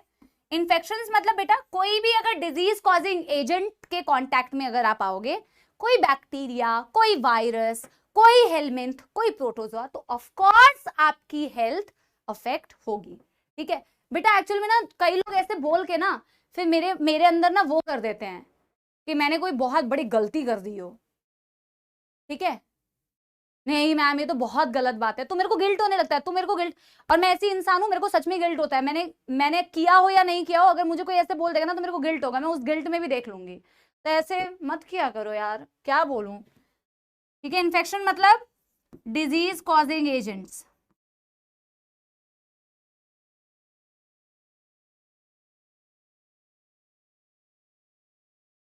लाइक बेटा कोई बैक्टीरिया, कोई फंगस, ठीक है, कोई प्रोटोजोआ एक्सेट्रा। फिर तुम ही कहते हो मैम पोल में टाइम वेस्ट होता है, मैम पोल मत किया करो, क्या करूं बताओ, OCD। चलो तुम इसे नोट करो। अब बेटा मैं यहाँ पे करूंगी ना, फिर तुम कहोगे मैम दिख नहीं रहा है, कहाँ है। पॉपुलर डाउट्स तो बेटा कुछ आए ही नहीं है तुम्हारे, खाली है ये मैडम तो ढूंढ रही है पॉपुलर डाउट्स। देखो अब रीसेंट डाउट्स में तो बेटा तुम, अब देखो डाउट्स तुम कैसे पूछते हो। मैम 11th क्लास हर्ष, मैम 11th अगर लास्ट वाले रिवीजन लेक्चर्स से करे तो क्या सफिशिएंट है? अब मुझे बताओ, ये इससे रिलेटेड है, इसको अब मैं एड्रेस नहीं करूंगी तो ये बच्चा बुरा मानेगा, और एड्रेस कर दूंगी तो तुम्हारा टाइम वेस्ट होगा। ऑफ कोर्स हर्ष बेटा, यस ठीक है, यस आप कर सकते हैं, सफिशिएंट है। नैरो कैसे हो जाता है? नैरो बेटा ऐसे हो जाता है कि उनकी मसल्स बहुत देर तक के लिए कॉन्ट्रैक्ट रह जाती है, 11th क्लास का अस्थमा, ठीक है। अब देखो ये मैम कितने आवर स्लीप लेना चाहिए वैष्णवी, तुम ऐसे डाउट्स पूछते हो, फिर तुम मुझे गिल्ट मोड फील कराते हो, फिर तुम कहोगे कि मैम ने कहा है कि टाइम वेस्ट हो जाता है। बढ़िया आई मैम, बढ़िया आई, पढ़ाना नहीं चाहती हैं। अब तुम पूछते मेरे से ऐसे सवाल हो। हाइजीन क्या होती है? हाइजीन क्या होती है बेटा? हाथ धोना, खाना खाने से पहले नहाना धोना, ठीक है, साबुन से हाथ धोना, डिटॉल, तुम्हारा साबुन स्लो है क्या? अपने आसपास की सफाई, दिस इज ऑल हाइजीन, ठीक है। मैम आज मेरी बिल्ली खत्म हो गई, प्लीज प्रे। पहली बात तो वंश, प्रे की स्पेलिंग PRAY होता है। अब तुम ऐसे डाउट्स पूछते हो, मुझे बताओ, मुझे बताओ एक बारी, अब मैं डाउट्स खोलूं? आपकी बिल्ली के लिए मुझे दुख है, लेकिन आप ये डाउट्स बेटा मेरे से पूछ रहे हो, मैं क्या बताऊं? मैम हेडेक क्या एलर्जी है? अरे भाई मैम 676 मार्क्स आए हैं, रैंक 0 हो रहा है बेटा, ये टेक्निकल प्रॉब्लम। मैम हमारा तो, आपको ज्यादा पता है। क्या बोल रहे हो यार, क्या ही बोलूं, ठीक है, क्या बोलूं बेटा मैं? फिर नाराजगी शो करते हो गया? डेमो दे दिया ना बेटा मैंने तुम्हें। चलो चलो जल्दी जल्दी जल्दी बेटा, डन डन डन डन हो गया, चलो।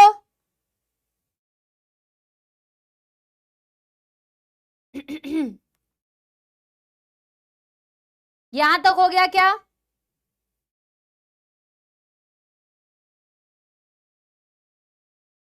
क्या ही करूं बेटा मैं, बताओ।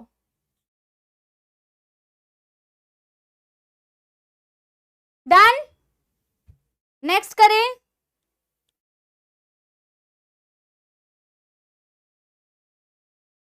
कोई जेनेटिक डिसऑर्डर्स बता सकते हो? कोई जेनेटिक डिसऑर्डर्स बता सकते हो?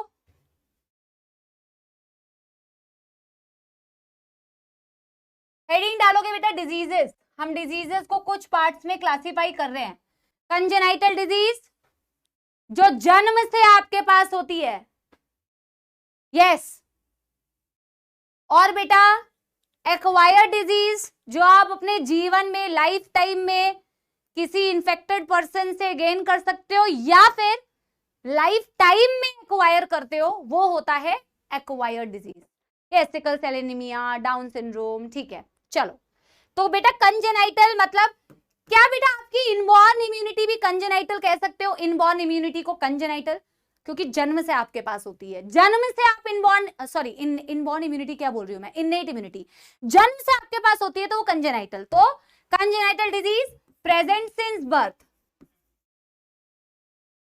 Present since birth. एग्जाम्पल बेटा यही सब लिख लो कुछ, जैसे डाउन सिंड्रोम लिख लो,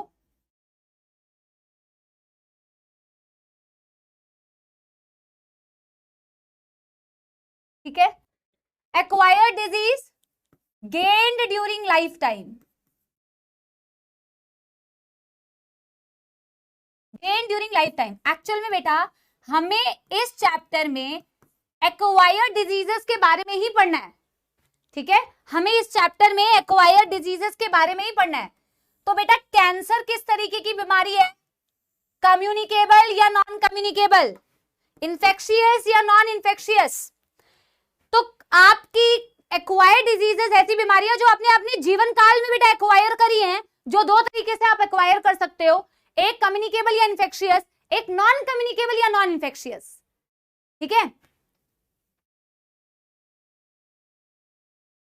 इसको बेटा इसको नहीं लिखना है, ऊपर इसको नहीं लिखना है,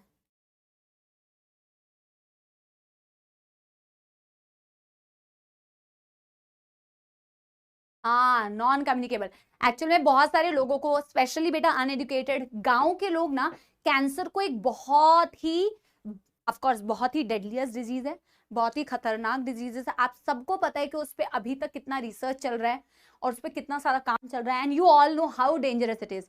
बट ऐसा नहीं होता कि कैंसर फैलता है, कैंसर नॉन कम्युनिकेबल है।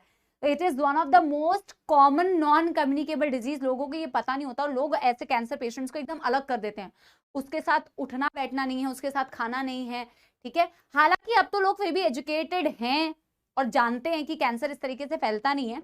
तो कम्युनिकेबल डिजीज या इन्फेक्शियस डिजीज जो कुछ ऐसे बायोलॉजिकल एजेंट्स से आपको होते हैं, जैसे कि बैक्टीरियल हो गया, जैसे कि वायरल हो गया, जैसे कि फंगल हो गया, जैसे प्रोटोजोल हो गया, जैसे कि हेलमिंथ हो गया। तो ऐसी बेटा कोई भी बीमारी जो इस तरीके के बायोलॉजिकल एजेंट से हो रही है और जो इजीली बेटा स्प्रेड हो जाती है इन्फेक्टेड ह्यूमन बीइंग से हेल्दी ह्यूमन बीइंग को वाया डिफरेंट मोड्स। अलग अलग बीमारी होगी तो अलग अलग तरीके से फैलेगी। टाइफाइड होगा तो अलग तरीके से फैलेगा, कॉमन कोल्ड होगा तो अलग तरीके से फैलेगा, मलेरिया होगा तो अलग तरीके से फैलेगा, एड्स होगा तो अलग तरीके से फैलेगा। लेकिन ऐसे कुछ बीमारियां जो बहुत इजीली स्प्रेड होती है इन्फेक्टेड से हेल्दी ह्यूमन बीइंग को वाया डिफरेंट वेज। एंड मैंने क्या बोला, फर्स्ट में मैंने क्या बोला था, हाँ, कि इस तरीके की बायोलॉजिकल एजेंट से ये कॉज होती है, virus, bacterial, fungal, protozoal, helminth, ठीक है। All of these are infectious. जो नहीं फैलती हैं उनको आपने बोला non communicable disease. One of the most common non communicable disease is cancer, जिसके बारे में हमें डिस्कस भी करना है, ठीक है। समझ आ गई बच्चों बात? यस। तो हेडिंग क्या डालोगे बेटा, इसके नीचे डेफिनेशन लिखो। मैं क्या करती हूँ ना, थोड़ा यहां से लिखना चालू करती हूँ, communicable diseases that spreads from infected to healthy human beings, infected to healthy human beings and caused by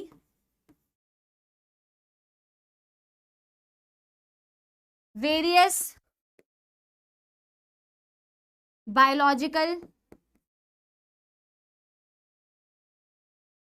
agents। कौन कौन से बायोलॉजिकल एजेंट्स जो हमें पढ़ने हैं बच्चों, जैसे हमें बैक्टीरिया के बारे में कुछ पढ़ना है।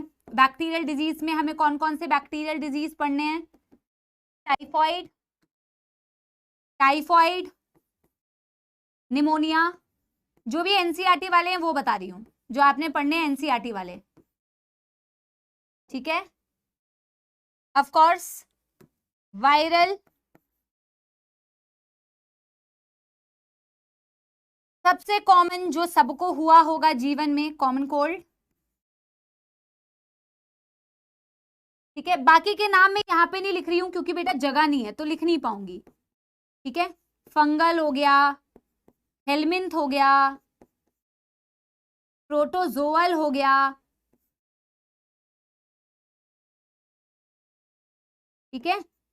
एंड ऑल्सो बेटा यहां पे एक और एग्जाम्पल लिख लो, एड्स।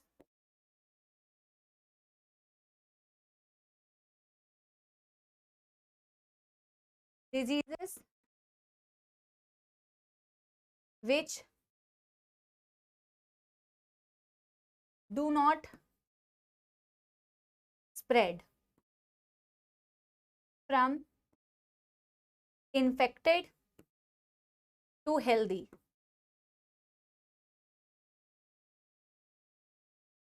सबसे आम एग्जाम्पल कैंसर, सबसे आम एग्जाम्पल बच्चों कैंसर। एलर्जी को भी बेटा मैं इसी कैटेगरी में रख सकती हूँ जो हमने एलर्जी पढ़ा है।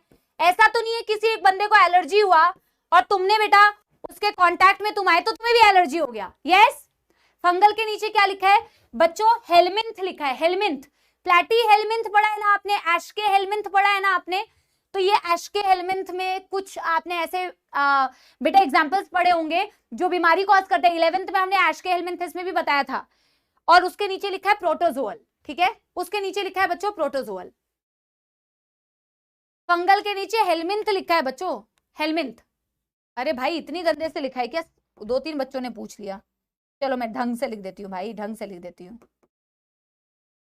Viral, fungal, helminth. अब समझ आ रहा है क्या? ज्यादा पतला तो नहीं हो गया ये पेन, ज्यादा पतला हो गया, लेकिन आई थिंक क्लैरिटी तो है। ठीक है,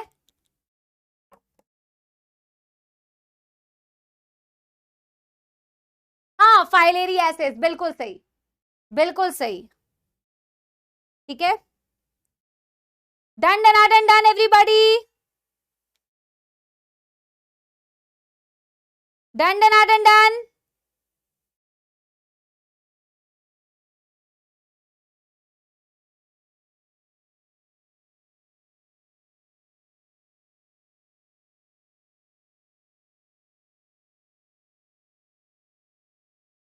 बेटा कैंसर के बारे में जो भी इंफॉर्मेशन आप पूछ रहे हो, जब हम कैंसर पढ़ेंगे तब डिस्कस करेंगे। ठीक है,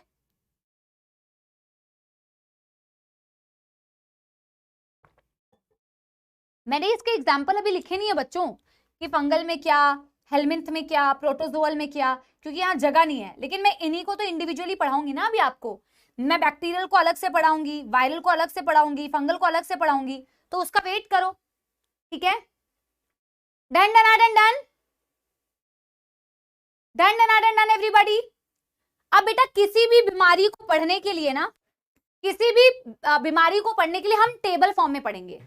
हम इस तरीके से नहीं पढ़ेंगे बच्चों कि थ्योरी के फॉर्म में। जहां पे देखो अब मलेरिया है, मलेरिया को पढ़ाते वक्त में मुझे तुम्हें टेबल नहीं बनवा सकती हूं मैं, क्योंकि मलेरिया की पूरी लाइफ साइकिल दी हुई है। लेकिन जहां पे हम टेबल फॉर्म में पढ़ सकते हैं ना, तो हम टेबल फॉर्म में ही पढ़ेंगे। ठीक है, जैसे कि आप सबसे पहले शुरू करेंगे बैक्टीरियल डिजीज, और बैक्टीरियल डिजीज में आप सब हर एक बीमारी के लिए bacterial, fungal, helminth and protozoal में भी एक आप इसी तरीके की टेबल बनाएंगे।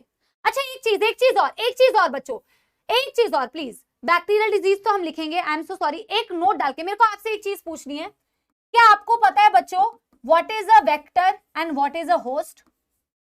What is a vector and what is a host? ये कुछ जनरल टर्म्स है, हालांकि मैं एनसीईआरटी रीड कराऊंगी आपको, लेकिन फिर भी मेरे को एक बार बता दो कि डू यू नो बच्चों what is a vector and what is a host?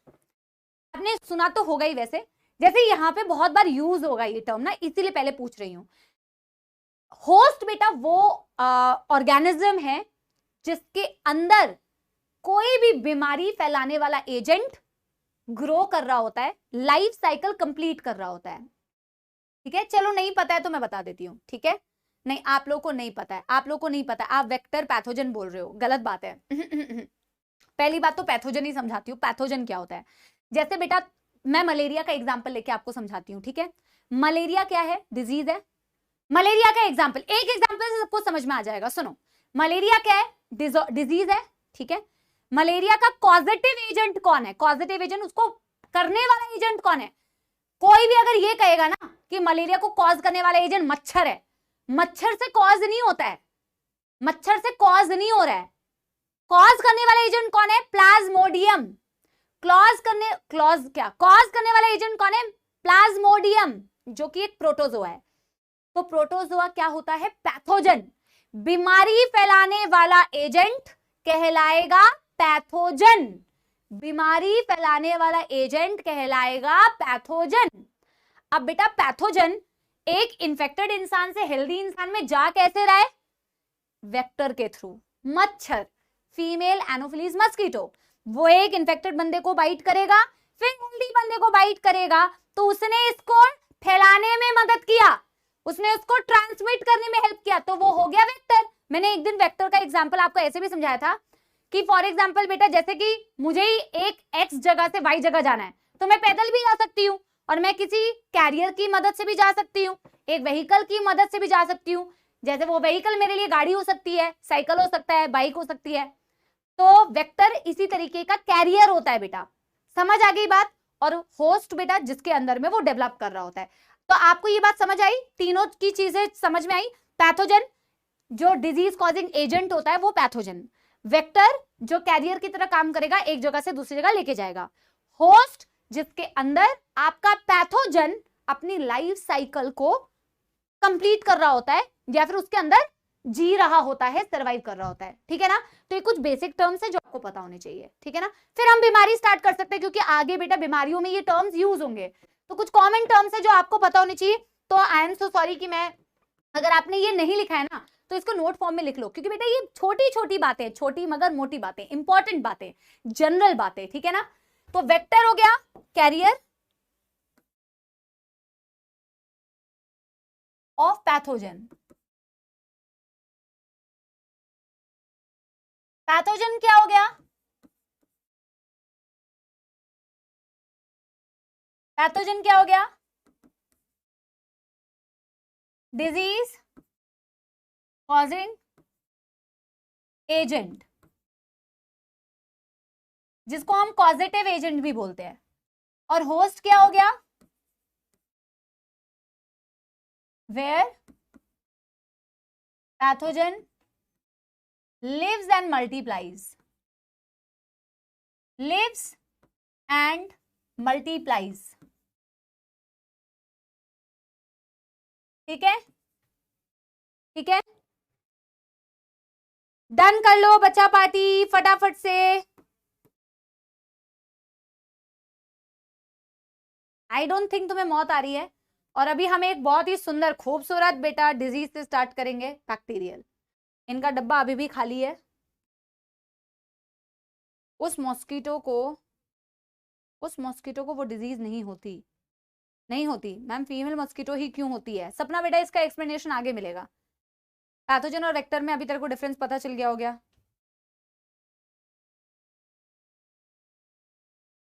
ये मैंने कब बोला आसिफ?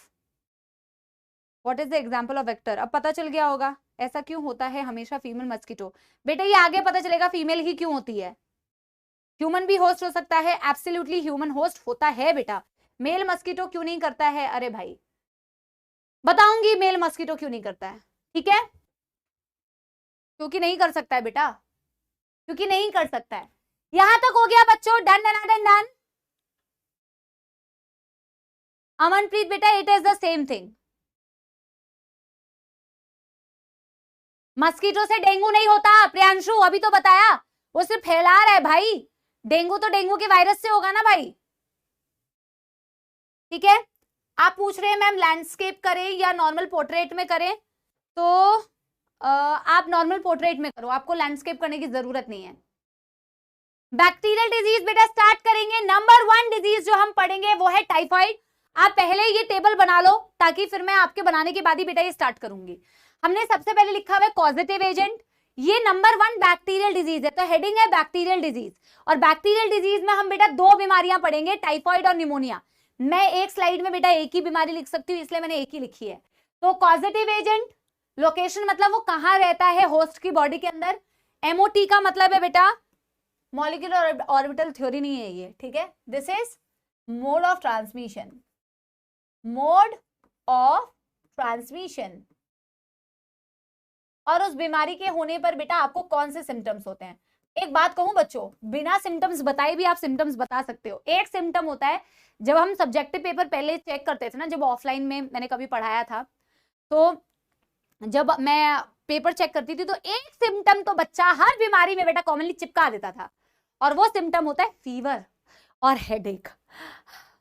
हर बीमारी में फीवर आता है, हर बीमारी में हेडेक होता है, चाहे टाइफाइड, चाहे कॉमन कोल्ड, चाहे अमीबियासिस, चाहे फाइलेरियासिस, चाहे मलेरिया, चाहे डेंगू, ठीक है। सोचते हैं मैम आधा नंबर तो मिल ही जाएगा, फीवर और हेडेक तो चिपका ही देता हूं, ठीक है ना। तुम भी लिखते होगे आई थिंक। चलो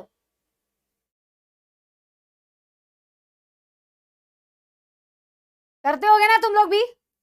और बेटा बच्चों को तो पढ़ते वक्त हमेशा फीवर आता है। जब मैं छोटी भी हुआ करती थी ना, तो मैं पापा से बहाने बनाती थी, पापा प्लीज आज ना फीवर आ रहा है, आज थोड़ा फीवर आ रहा है, प्लीज पापा, आज पापा नहीं पढ़ूंगी प्लीज पापा, ठीक है।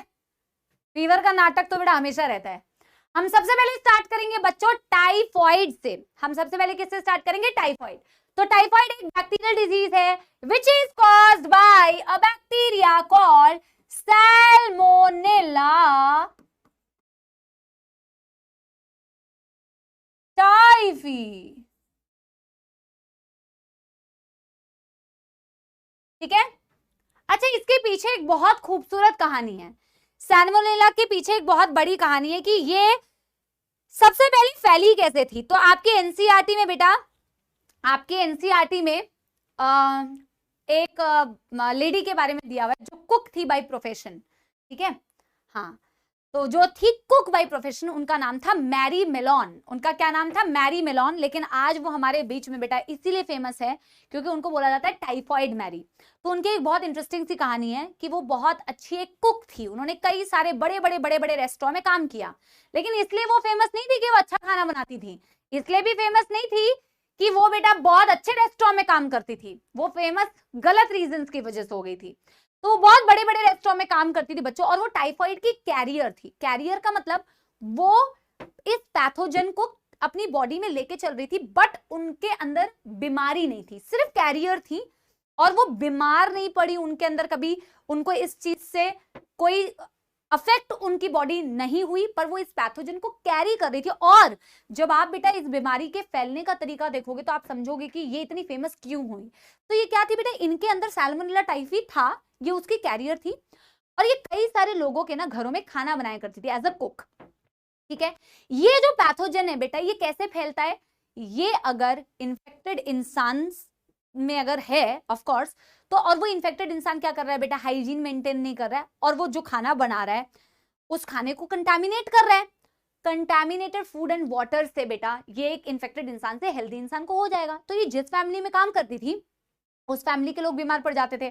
ठीक है, फिर दूसरा किसी फैमिली को ज्वाइन किया, उस फैमिली के लोग बीमार पड़ गए। एक्चुअल में जिस टाइम पे बेटा ये चीज हुई ना, उस टाइम पे टाइफाइड के बारे में किसी को कोई नॉलेज नहीं थी, किसी को पता ही नहीं था कि ऐसी कोई बीमारी है। ठीक है, बट जब ये पैटर्न ऑब्जर्व किया गया ना कि जिस जिसके घर में इन मैडम ने, इन मोहतरमा ने बीमारी फैलाई, खाना बनाया और कंटेमिनेट किया, इन्होंने इस चीज को नोटिस किया कि एक पैटर्न है। तब बेटा इन्होंने धर पकड़ा किसको, मैरी मेलोन को, कहा कि इन मैडम में कोई तो प्रॉब्लम है। फिर इनका टेस्ट कराया गया तो पता चला कि ये कैरियर है मैडम, और ये मैडम मान ही नहीं रही थी क्योंकि बेटा ऑफ कोर्स इस बीमारी का तो लोगों को पता ही नहीं था। ठीक है, वो मानने को ही तैयार नहीं थी कि मेरे में कोई प्रॉब्लम है, और उनको बोल दिया गया कि आप ऐसा कुछ मत करना नहीं तो आपको फिर प्रॉब्लम हो जाएगी। लेकिन बेटा वो कर रही थी, उनकी अपनी एक कहानी है। खैर इसीलिए वो बहुत फेमस हैं, उनको टाइफाइड मैरी कहा जाता है। ठीक है, तो यह याद रख लेना, टाइफाइड मैरी जो थी ना इनको फैला रही थी, और कुक थी by profession. Anyway, typhoid cause करने वाला एजेंट कौन है, मैरी नहीं है, मैरी मेलोन नहीं है। टाइफाइड कॉज करने वाला एजेंट ये बैक्टीरिया है। ठीक है, सैल्मोनेला टाइफी। ठीक है, सैल्मोनेला टाइफी। अब पहले मैं ना जो मैंने उनके बारे में कहा, उनके बारे में जो दो शब्द मैंने कहे वो आप इसमें लिख लो, क्योंकि यहाँ पे तो हमें और कुछ लिखना नहीं है, तो मैं यहाँ पे लिख ले रही हूँ Mary Mallon. Mary Mallon was a cook by profession, was a cook by profession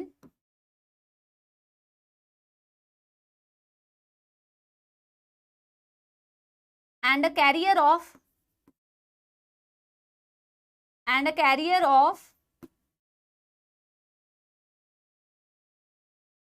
typhoid and spread मत लिखो, and contaminated the food she cooked, contaminated the food she cooked for several years.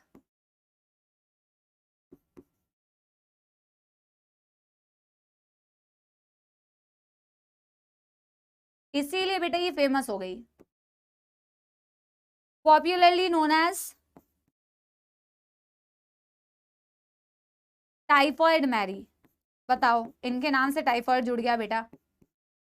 इनको पता है बेटा, पकड़ के ना एक आइलैंड में, जब ये मान नहीं रही थी, कह रही थी मैं तो भैया खाना बनाऊंगी, तो इनको पकड़ के एक आइलैंड में डाल दिया गया, आइसोलेट करके कि भैया तुम वहीं रहो अपने अंत समय तक।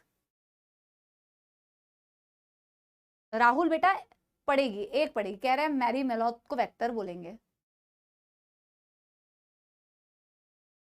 वही तो बेटा, धर पकड़ के काट के बेटा बीमारी को फैला रही थी ना, तो वो वेक्टर है। गजब ही बेटा हो तुम, गजब, पेपर में आएगा। Mary Mallon was the vector of which disease. ठीक है, तुम लिख देना टाइफॉइड। चलो, पॉजिटिव एजेंट हो गया। अब ये सैल्मोनेला टाइफी, सैल्मोनेला टाइफी कहाँ रहती है ये मैडम, स्मॉल इंटेस्टाइन। बेटा ये याद रखना बहुत जरूरी है। ठीक है, क्योंकि कई जगह पे लार्ज इंटेस्टाइन है, कई जगह पे स्मॉल इंटेस्टाइन है, तो आप कंफ्यूज ना होना। It lives within the small intestine. ठीक है, गजब वुमन थी ये, सही में गजब वुमन थी। बट बेटा आप एक बार खुद सोच के देखो, हम कहानियां पढ़ते हैं ना तो हमें लगता है कि यार बड़ी बदतमीज थी, इनको बोला कि तुम भैया बीमारी फैला रही हो, तुम एक जगह पे रुको। बट आप खुद सोच के देखो, जब कोविड का माहौल था ना तो लोग बताते नहीं थे कि मुझे कोविड है, ठीक है। लोगों को इतना डर था कि उनको पकड़ के आइसोलेट कर देंगे, लोगों को उस चीज का कितना डर होता है। तो उस टाइम पे, उस टाइम की बात बता रही हूँ, कोई बीमारी मतलब बहुत बड़ी बात है, एकदम ऐसा हो जाता है। तो इनकी इमोशनल ट्रॉमा को भी तो सोचो ना एक बारी, उनके ऊपर इल्जाम क्यों लगा रही हो। कह रहे मैरी मिलोन को फांसी होनी चाहिए थी। भैया अब वो नहीं रही इस दुनिया में, उनके पीछे काहे पड़ रहे हो तुम, ठीक है।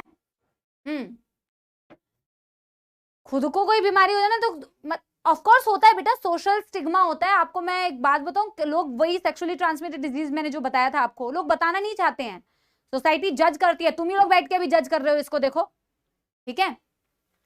तो मोड ऑफ ट्रांसमिशन क्या है, मोड ऑफ ट्रांसमिशन लिख दूं, vector Mary Mallon, contaminated food and water, contaminated food and water. इसके अनुसार तो बेटा जिसको डेंगू होगा वो सारे व्यक्ति बेटा क्या हो जाएंगे, वेक्टर हो जाएंगे। मैरी मेलॉन अगर वेक्टर है तो भाई जिसको डेंगू हुआ, जिसको मलेरिया हुआ, खुद ही अपने आप में बेटा एक वेक्टर है, और बात ही क्या होगी, ठीक है ना। अब बेटा देखो सबसे खास बात, सिम्टम्स। अब आप लोगों के लिए एक बहुत अच्छी बात है कि यार टाइफाइड जो ऐसी बीमारी है ना, अगर इसमें अब तुमने फीवर को सिम्टम में नहीं लिखा तो तुम्हारे नंबर कट जाएंगे, क्योंकि टाइफाइड का एक सबसे पहचान मतलब जो पकड़ में आने वाला एक बेटा सिम्टम होता है वो है सस्टेन्ड हाई फीवर। लगातार बेटा हाई फीवर होता है, ठीक है ना। 39 से 40 डिग्री सेल्सियस बुखार रहता ही रहता है। This is very very very very common symptom that you see in case of typhoid. अगर ये नहीं लिखोगे तो मार्क्स नहीं मिलेंगे, ठीक है। तो इसके केस में फीवर बहुत जरूरी है बेटा, इसके केस में सस्टेन्ड, उतरता नहीं है ये बुखार, sustained high fever of 39 to 40 degree Celsius. इसके केस में बेटा लॉस ऑफ एपेटाइट, भूख लगना बंद हो जाती है। एपेटाइट, लॉस ऑफ एपेटाइट का मतलब भूख नहीं लगेगी, और अगर भूख नहीं लगेगी तो खाना नहीं खाओगे ऑब्वियसली, और अगर खाना नहीं खाओगे तो वीकनेस होगी, वेट लॉस होगा। समझ रहे हो मेरी बात, ठीक है ना। यस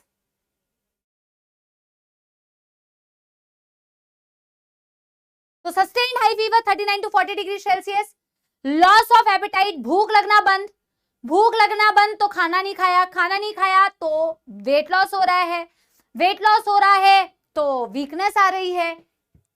सीवियर केसेस में अगर आपने प्रॉपर टाइम पे चेकअप नहीं कराया, ठीक है, प्रॉपर टाइम पे चेकअप नहीं कराया, सीवियर एक्सट्रीम अगर खतरनाक केस अगर आप देखोगे तो ऐसे केस में, क्योंकि ये इंटेस्टाइन में रह रहा होता है ना, तो इतना ज्यादा इन्फेक्शन हो जाता है कि इंटेस्टाइन की वॉल में छेद हो जाते हैं, इंटेस्टाइन की वॉल में परफोरेशंस हो जाते हैं, और ऐसी परफोरेशंस इतनी खतरनाक हो सकती है कि इससे डेथ भी हो सकता है। वैसे तो आपने बेटा बहुत ऐसी छोटी मोटी बीमारियां सुनी होंगी जो आपको लगता है अरे ये तो होता है फिर ठीक हो जाता है, ठीक है, जैसे कि जॉन्डिस।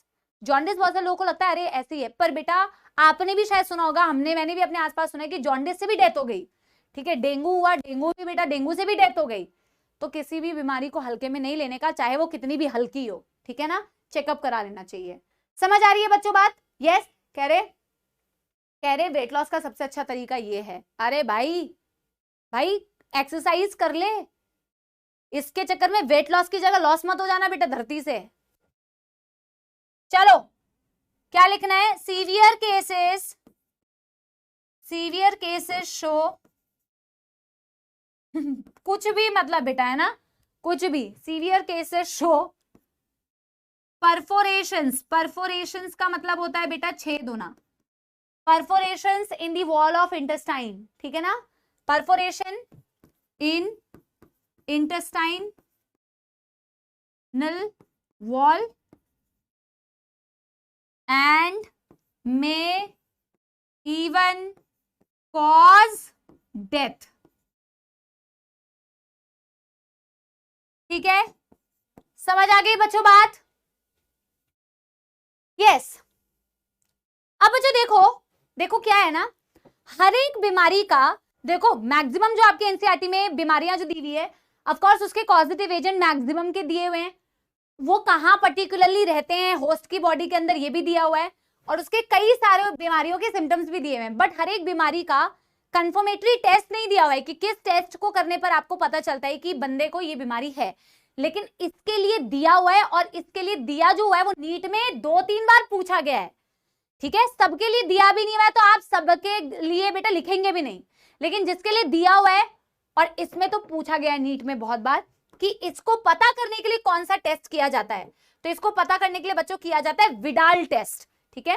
तो आप लिख सकते हैं ऐसे, मैं बॉक्स बना के, यहां जगह है ना तो यहां पे लिख दे रही हूं, विडाल टेस्ट किसके लिए किया जाता है बेटा, confirmatory test for typhoid, confirmatory test for typhoid, ठीक है। इसको फटाफट से बच्चों नोट कर लो, इसको स्टार मार्क, क्योंकि ये 2-3 बार नीट में आया हुआ है, स्टार मार्क।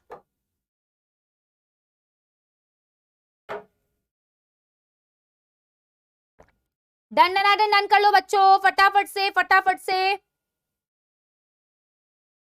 फटाफट से।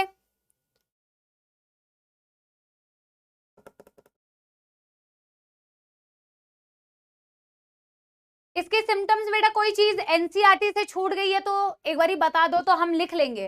वैसे मैं एनसीईआरटी अभी आपको रीड कराऊंगी, मोरलेस हमने यही सारे सिम्टम्स हैं, ठीक है, लेकिन मैं सोच रही हूँ पहले एनसीईआरटी से रीड करा दूं क्या, ये हेल्थ वाला फिर बच जाएगा बेटा, हेल्थ वाला तुम एनसीईआरटी से खुद रीड कर लोगे, जो इनिशियल इंट्रोडक्शन है।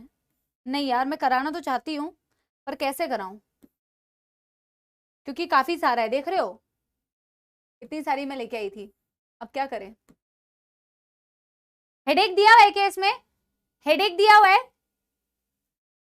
चलो हेडेक और कॉन्स्टिपेशन बोल रहे हो, कॉन्स्टिपेशन का मतलब पता है ना बच्चों, क्योंकि कोई सिम्टम जो एनसीईआरटी का छूट गया ना वो लिख लो, एनसीईआरटी का कुछ छूटना नहीं चाहिए। Headache and constipation, you know the meaning of constipation, difficulty in defecation, जब बहुत डिफिकल्ट होती है बेटा, एंड स्टमक पेन, ठीक है। एंड बेटा एक चीज तो तुम रिलेट कर सकते हो, चलो हेडेक तो तुम समझते ही हो, हेडेक तो तुम समझते ही हो, कॉन्स्टिपेशन की प्रॉब्लम क्यों हो रही है, क्योंकि it is living inside your small intestine, ठीक है, तो आपके स्मॉल इंटेस्टाइन में रह रहा है तो कहीं ना कहीं ये कॉन्स्टिपेशन कॉज कर सकता है, ठीक है ना। और कॉन्स्टिपेशन का मतलब होता है जब डिफिकेट करने में, स्टूल को बाहर करने में डिफिकल्टी आती है, ऐसे सिचुएशन को कॉन्स्टिपेशन बोला जाता है, ठीक है, ठीक है। डन डन डन डन कर लो बच्चों। तो बेटा एक बारी फटाफट से इसको ना आईज क्लोज करके मेरे साथ रिवाइज करो, याद कर लो, eyes close and revise with me, फिर मैं अगले बीमारी करा के जाऊंगी, न्यूमोनिया करा के जाऊंगी, मतलब पढ़ा के जाऊंगी। देखो नंबर 1 आपने क्या पढ़ा, टाइफॉइड, बैक्टीरियल है, वायरल है, फंगल है, क्या है, बैक्टीरियल है। कौन कॉज करता है, सैल्मोनेला टाइफी, ठीक है। कैसे फैलता है, मैरी मेलॉन से नहीं फैलता है। कंटैमिनेटेड फूड एंड वाटर, कहां रहता है बच्चों, मैं क्यों आंखें बंद कर रही हूं, तुम आंखें बंद करो, स्मॉल इंटेस्टाइन। क्या क्या बेटा कॉज करता है, इसका सबसे इंपॉर्टेंट फीचर है सस्टेन्ड हाई फीवर, 39 से 40 degree ma'am continuous high temperature रहेगा। मैम ऐसे सिचुएशन में वीकनेस आ जाती है, वीकनेस क्यों आती है, क्योंकि मैम खाना नहीं खाने को होता, भूख नहीं लगती, एपेटाइट लूज हो जाता है, खाना नहीं खाएंगे, वेट लॉस हो जाएगा, वीकनेस लगेगी, सर दर्द हो रहा है, पेट दर्द हो रहा है, ऐसे याद रख सकते हो, सर दर्द और पेट दर्द दोनों साथ में होंगे। एंड कॉन्स्टिपेशन की सीन भी हो सकती है, अगर ठीक नहीं कराया टाइम पे तो सीवियर केसेस में इंटेस्टाइन में छेद हो सकते हैं, इंटेस्टाइनल परफोरेशन विच में आल्सो कॉज डेथ।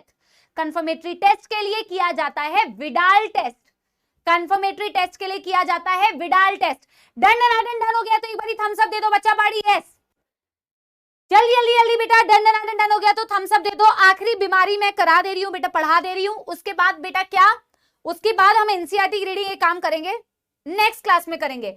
बट मैं एनसीईआरटी का जो इंट्रोडक्शन वाला पार्ट है वो होमवर्क देके जाऊंगी, तुम खुद करना बेटा, थोड़ा सा इंट्रोडक्शन वाला पार्ट तो कर ही सकते हो ना, वो एक्वायर्ड क्या होती है, कंजेनाइटल क्या होती है, कॉमन डिजीजेस से मैं अगले दिन स्टार्ट कर लूंगी, ठीक है ना।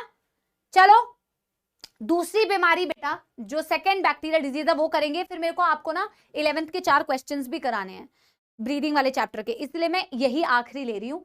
ये भी शायद मुझे लेना नहीं चाहिए हिसाब से, पता नहीं, ठीक है, बट ले लेती हूँ। आई थिंक ज्यादा टाइम नहीं लगेगा, ठीक है, ज्यादा टाइम नहीं लगेगा। निमोनिया करते हैं बच्चों, ठीक है। निमोनिया को कॉज करने वाला कॉजेटिव एजेंट क्या है? अगेन बैक्टीरियल है, बैक्टीरियल है बच्चों, स्ट्रेप्टोकोकस। इसके तो नाम से भी समझ में आ जाएगा, स्ट्रेप्टोकोकस निमोनी, स्ट्रेप्टोकोकस निमोनी, ठीक है ना। And haemophilus, haemophilus इन्फ्लुएंजे।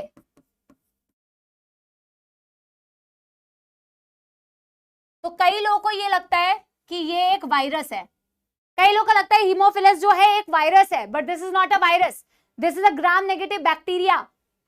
Streptococcus pneumonia से भी हो सकता है, इससे तो समझ में ही आ रहा है कि निमोनिया होगा। और Haemophilus influenza is a gram negative bacteria, जिससे भी निमोनिया होता है, जिससे भी निमोनिया होता है। समझ में आ रही है बच्चों बात? ठीक है, ठीक है। कोमल बेटा जितना एनसीईआरटी में है ना, अरे हाँ नंबर 2 है, ठीक है ठीक है, नंबर 2 है जो एनसीईआरटी में, बेटा वही करना है, फालतू का नहीं करना है, ठीक है, फालतू का नहीं करना है। अच्छा नेक्स्ट बेटा लोकेशन इसकी क्या होती है? इसकी लोकेशन होती है एल्वियोलाई। निमोनिया का और कॉमन कोल्ड का जो कुछ कुछ सिम्टम होता है ना बेटा, वो कुछ कुछ सिम्टम सेम होता है, ऐसा लगता है जुकाम हो गया है, ऐसा लगता है जुकाम हो गया है। लेकिन अगर आप बेटा कॉमन कोल्ड को इससे कंपेयर करोगे ना, तो कॉमन कोल्ड में कभी भी आपकी एल्वियोलाई में प्रॉब्लम नहीं होती है, आपकी अपर रेस्पिरेटरी ट्रैक्ट में प्रॉब्लम होती है। और निमोनिया ऐसी प्रॉब्लम है जिसमें आपके एल्वियोलाई में प्रॉब्लम है। एल्वियोलाई तो अपर रेस्पिरेटरी ट्रैक्ट में नहीं आता है ना, वो तो एकदम लास्ट पार्ट है जहां से एयर का एक्सचेंज होता है। तो एल्वियोलाई में प्रॉब्लम होती है निमोनिया के केस में। कॉमन कोल्ड में कभी भी लोअर रेस्पिरेटरी ट्रैक्ट में प्रॉब्लम नहीं हो रही है, अपर एरियाज में प्रॉब्लम होती है, ठीक है, ठीक है। Absolutely right Anmay Dubey, fluid filled alveoli, very good, very good Ranjha, very good. Mode of transmission क्या है बेटा? Infected nasal droplets, infected droplets. आपने बेटा छींका खांसा, ठीक है, और आपने बेटा अपना सामान बाहर किया और बस हेल्दी ह्यूमन बीइंग के कांटेक्ट में वो आया, हेल्दी ह्यूमन बीइंग को बेटा इन्फेक्टेड पर्सन के ड्रॉपलेट से बहुत आसानी से निमोनिया हो जाएगा, ठीक है। सिम्टम्स में क्या होता है? एल्वियोलाई में फ्लूइड भर जाता है, क्योंकि एल्वियोलाई में इन्फ्लेमेशन हो गई। एल्वियोलाई में अगर बेटा फ्लूइड भर जाएगा, एल्वियोलाई में अगर इन्फ्लेमेशन हो जाएगा, तो एयर की प्रॉपर एक्सचेंज ही नहीं हो पाएगी। एल्वियोलाई तो मेन साइट है जिससे एयर का एक्सचेंज होना है भाई। तुमने अगर उस एल्वियोलाई में ही इन्फ्लेमेशन कॉज करके उसमें फ्लूइड भर दिया, तो भाई एयर का प्रॉपर बेटा एक्सचेंज ही नहीं होगा, एयर का प्रॉपर एक्सचेंज ही नहीं होगा, तो सांस प्रॉपरली कैसे लोगे? ब्रीदिंग डिफिकल्टीज होंगी, सांस लेने में तकलीफ होगी। एंड बेटा जब प्रॉपर ऑक्सीजन का ट्रांसफर ही नहीं होगा, तो ऑक्सीजन जब टिश्यू तक पहुंचेगा ही नहीं, तो कुछ कुछ बेटा स्पेसिफिक एरियाज ऐसे होंगे जिनका कलर ब्लूइश हो जाता है, पहले तो ग्रे होता है, और जब और ऑक्सीजन की कमी होती है तो नीला पड़ने लगता है, जैसे आपके नेल्स, जैसे आपके लिप्स, जैसे आपके फिंगर्स। तो क्योंकि प्रॉपर एयर पहुंच ही नहीं रही है तो ग्रेइश कलर होता है और धीरे धीरे ये ब्लूइश होने लगता है। समझ में आ रही है बात? Of course weakness, headache, fever, ठीक है, but these are the main symptoms जो मैं आपको बता रही हूं, ठीक है। समझ में आ गई बात एवरीबॉडी? यस। तो लिख सकते हैं, फीवर लिख देते हैं, चलो कोई बात नहीं, हेडेक लिख देते हैं, आपको मन कर रहा है, ठीक है। ब्रीदिंग डिफिकल्टी, पर मेनली हुआ क्यों ये ब्रीदिंग डिफिकल्टी? वेरी इंपॉर्टेंट बच्चों, देखो कुछ कुछ बीमारियां है ना जिसमें कुछ कुछ चीजें होती है जो बहुत इंपॉर्टेंट है। जैसे इसमें ना ये बहुत इंपॉर्टेंट है कि इसकी लोकेशन क्या है, इसकी लोकेशन क्या है। जैसे इसमें ये बहुत इंपॉर्टेंट है जिसको यूजुअली लोग वायरस समझते हैं, ठीक है ना। तो हम क्या लिखेंगे यहाँ पे? Alveoli gets filled with fluid, alveoli gets filled with fluid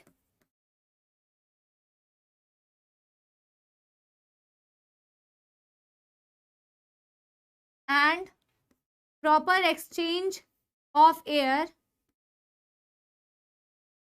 proper exchange of air does not occur,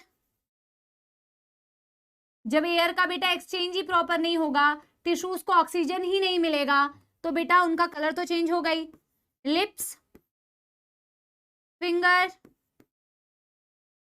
nails may turn greyish to bluish. ये सिम्टम से बहुत ज्यादा क्वेश्चन आता है, डायरेक्ट क्वेश्चन आता है। In which of the following diseases the lips, nails and finger में turn greyish to bluish. Severe cases में आज हम सिर्फ इतना ही पढ़ेंगे, और ये भी याद रखना है बेटा, ग्रेइश टू ब्लूइश होता है, ना कि bluish to greyish. Greyish to bluish होता है, ना कि ब्लूइश टू ग्रेइश। ठीक है, ठीक है,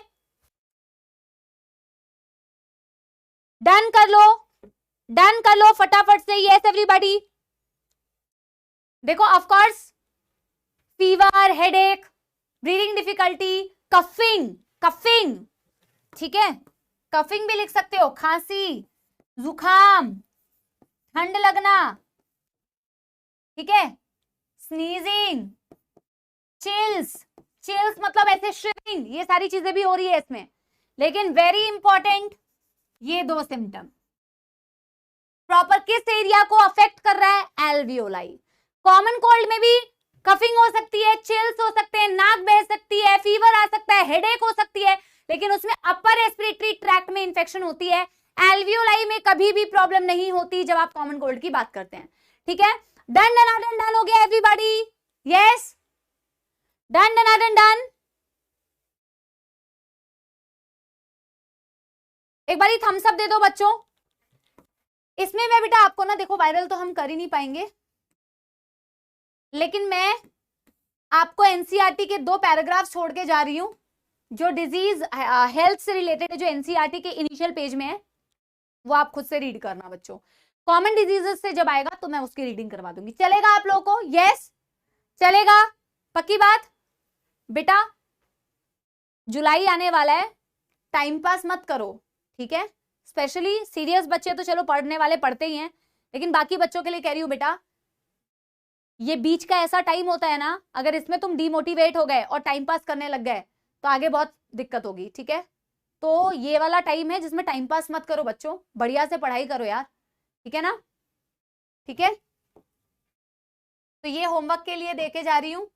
और breathing and exchange of gases अगर पढ़ के आए हो तो एक बारी उसके 3-4 क्वेश्चंस है, उसको एक बारी सॉल्व कर लेते हैं। ठीक है, दिस इज हाई टाइम। इस वक्त में जो बच्चा पढ़ाई करता है ना, वो लास्ट में जब 11th की रिवीजन हो रही होती है ना, तो वो 11th की रिवीजन कर पाता है। ये मैं आपको एक लास्ट में ना एक बात बता के जा रही हूँ, जो बच्चा इस टाइम पे टाइम वेस्ट करेगा, जुलाई, अगस्त, सितंबर, अक्टूबर, नवंबर, ये वाला टाइम पीरियड ऐसा है जिसमें आपको 12th में अच्छे से पढ़ना होता है, क्योंकि इसके बाद जैसे नवंबर दिसंबर आता है, हम आपको 11th की रिवीजन कराएंगे।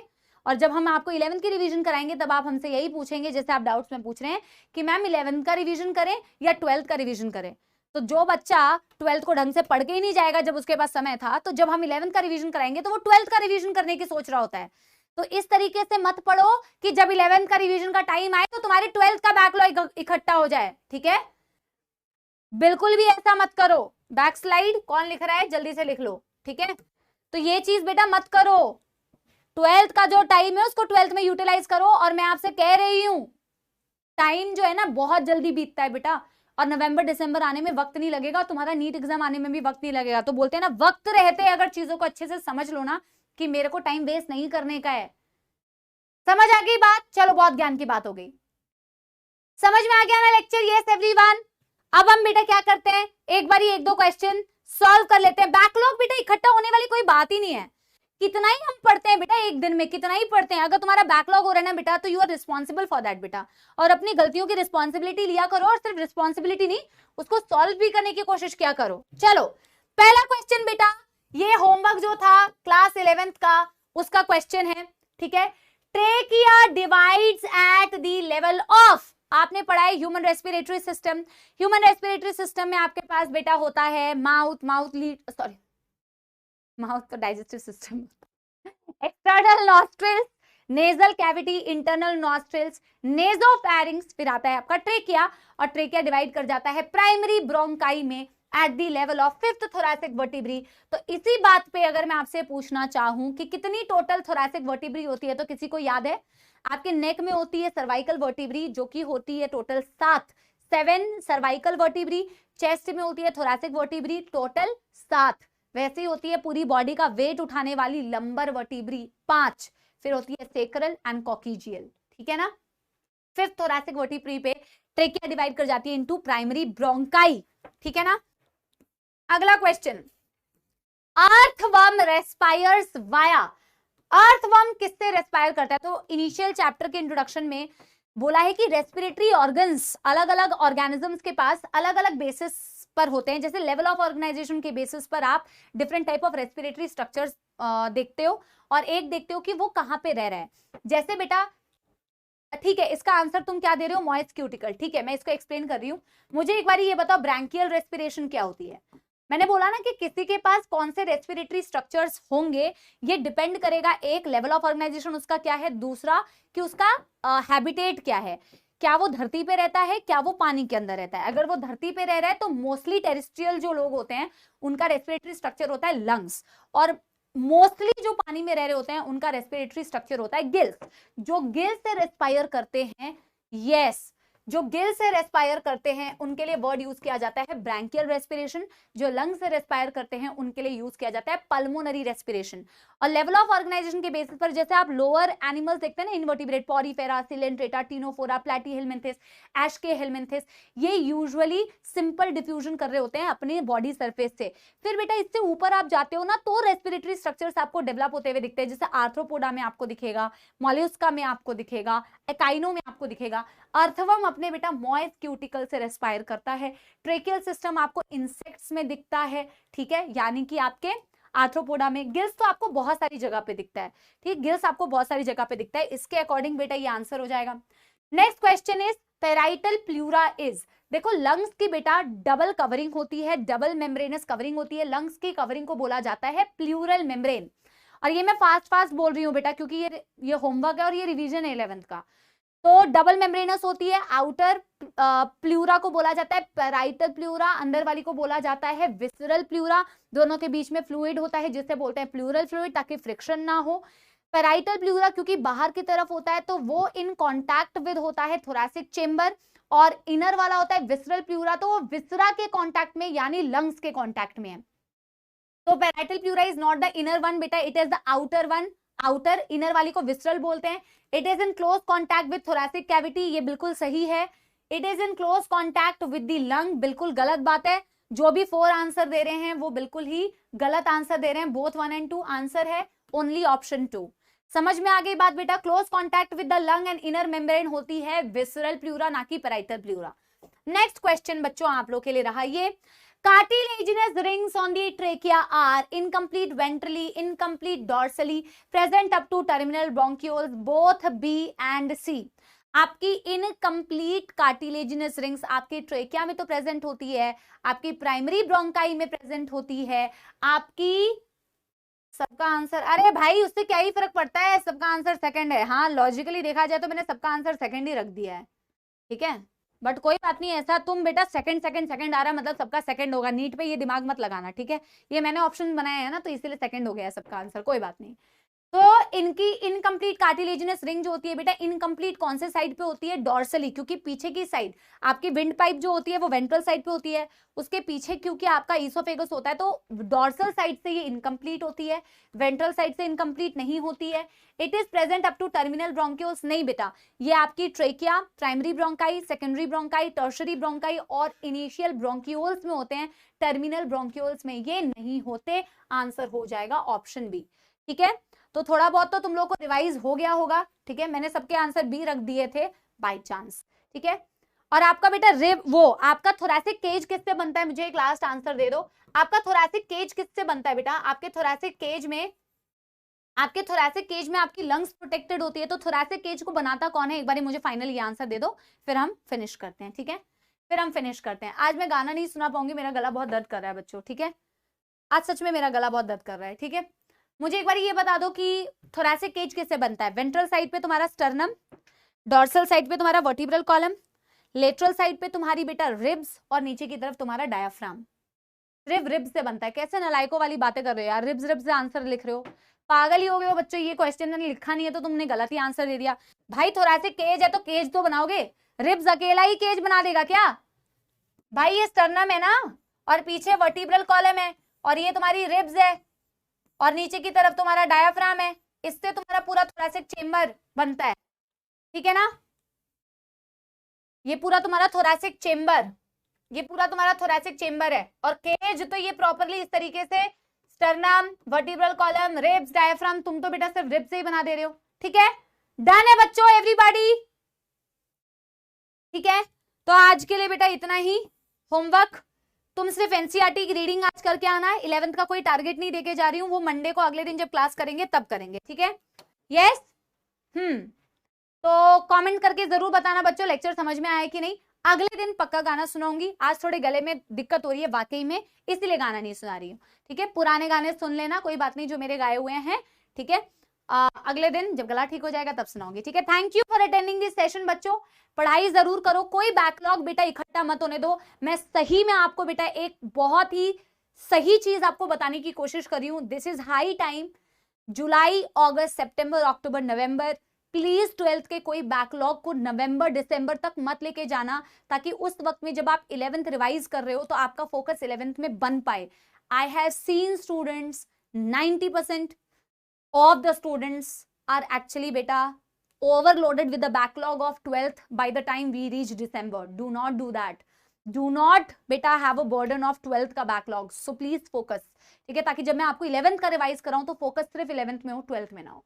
ठीक है, थैंक यू वेरी मच। मिलते हैं अगली क्लास में। Love you all, bye bye, thank you.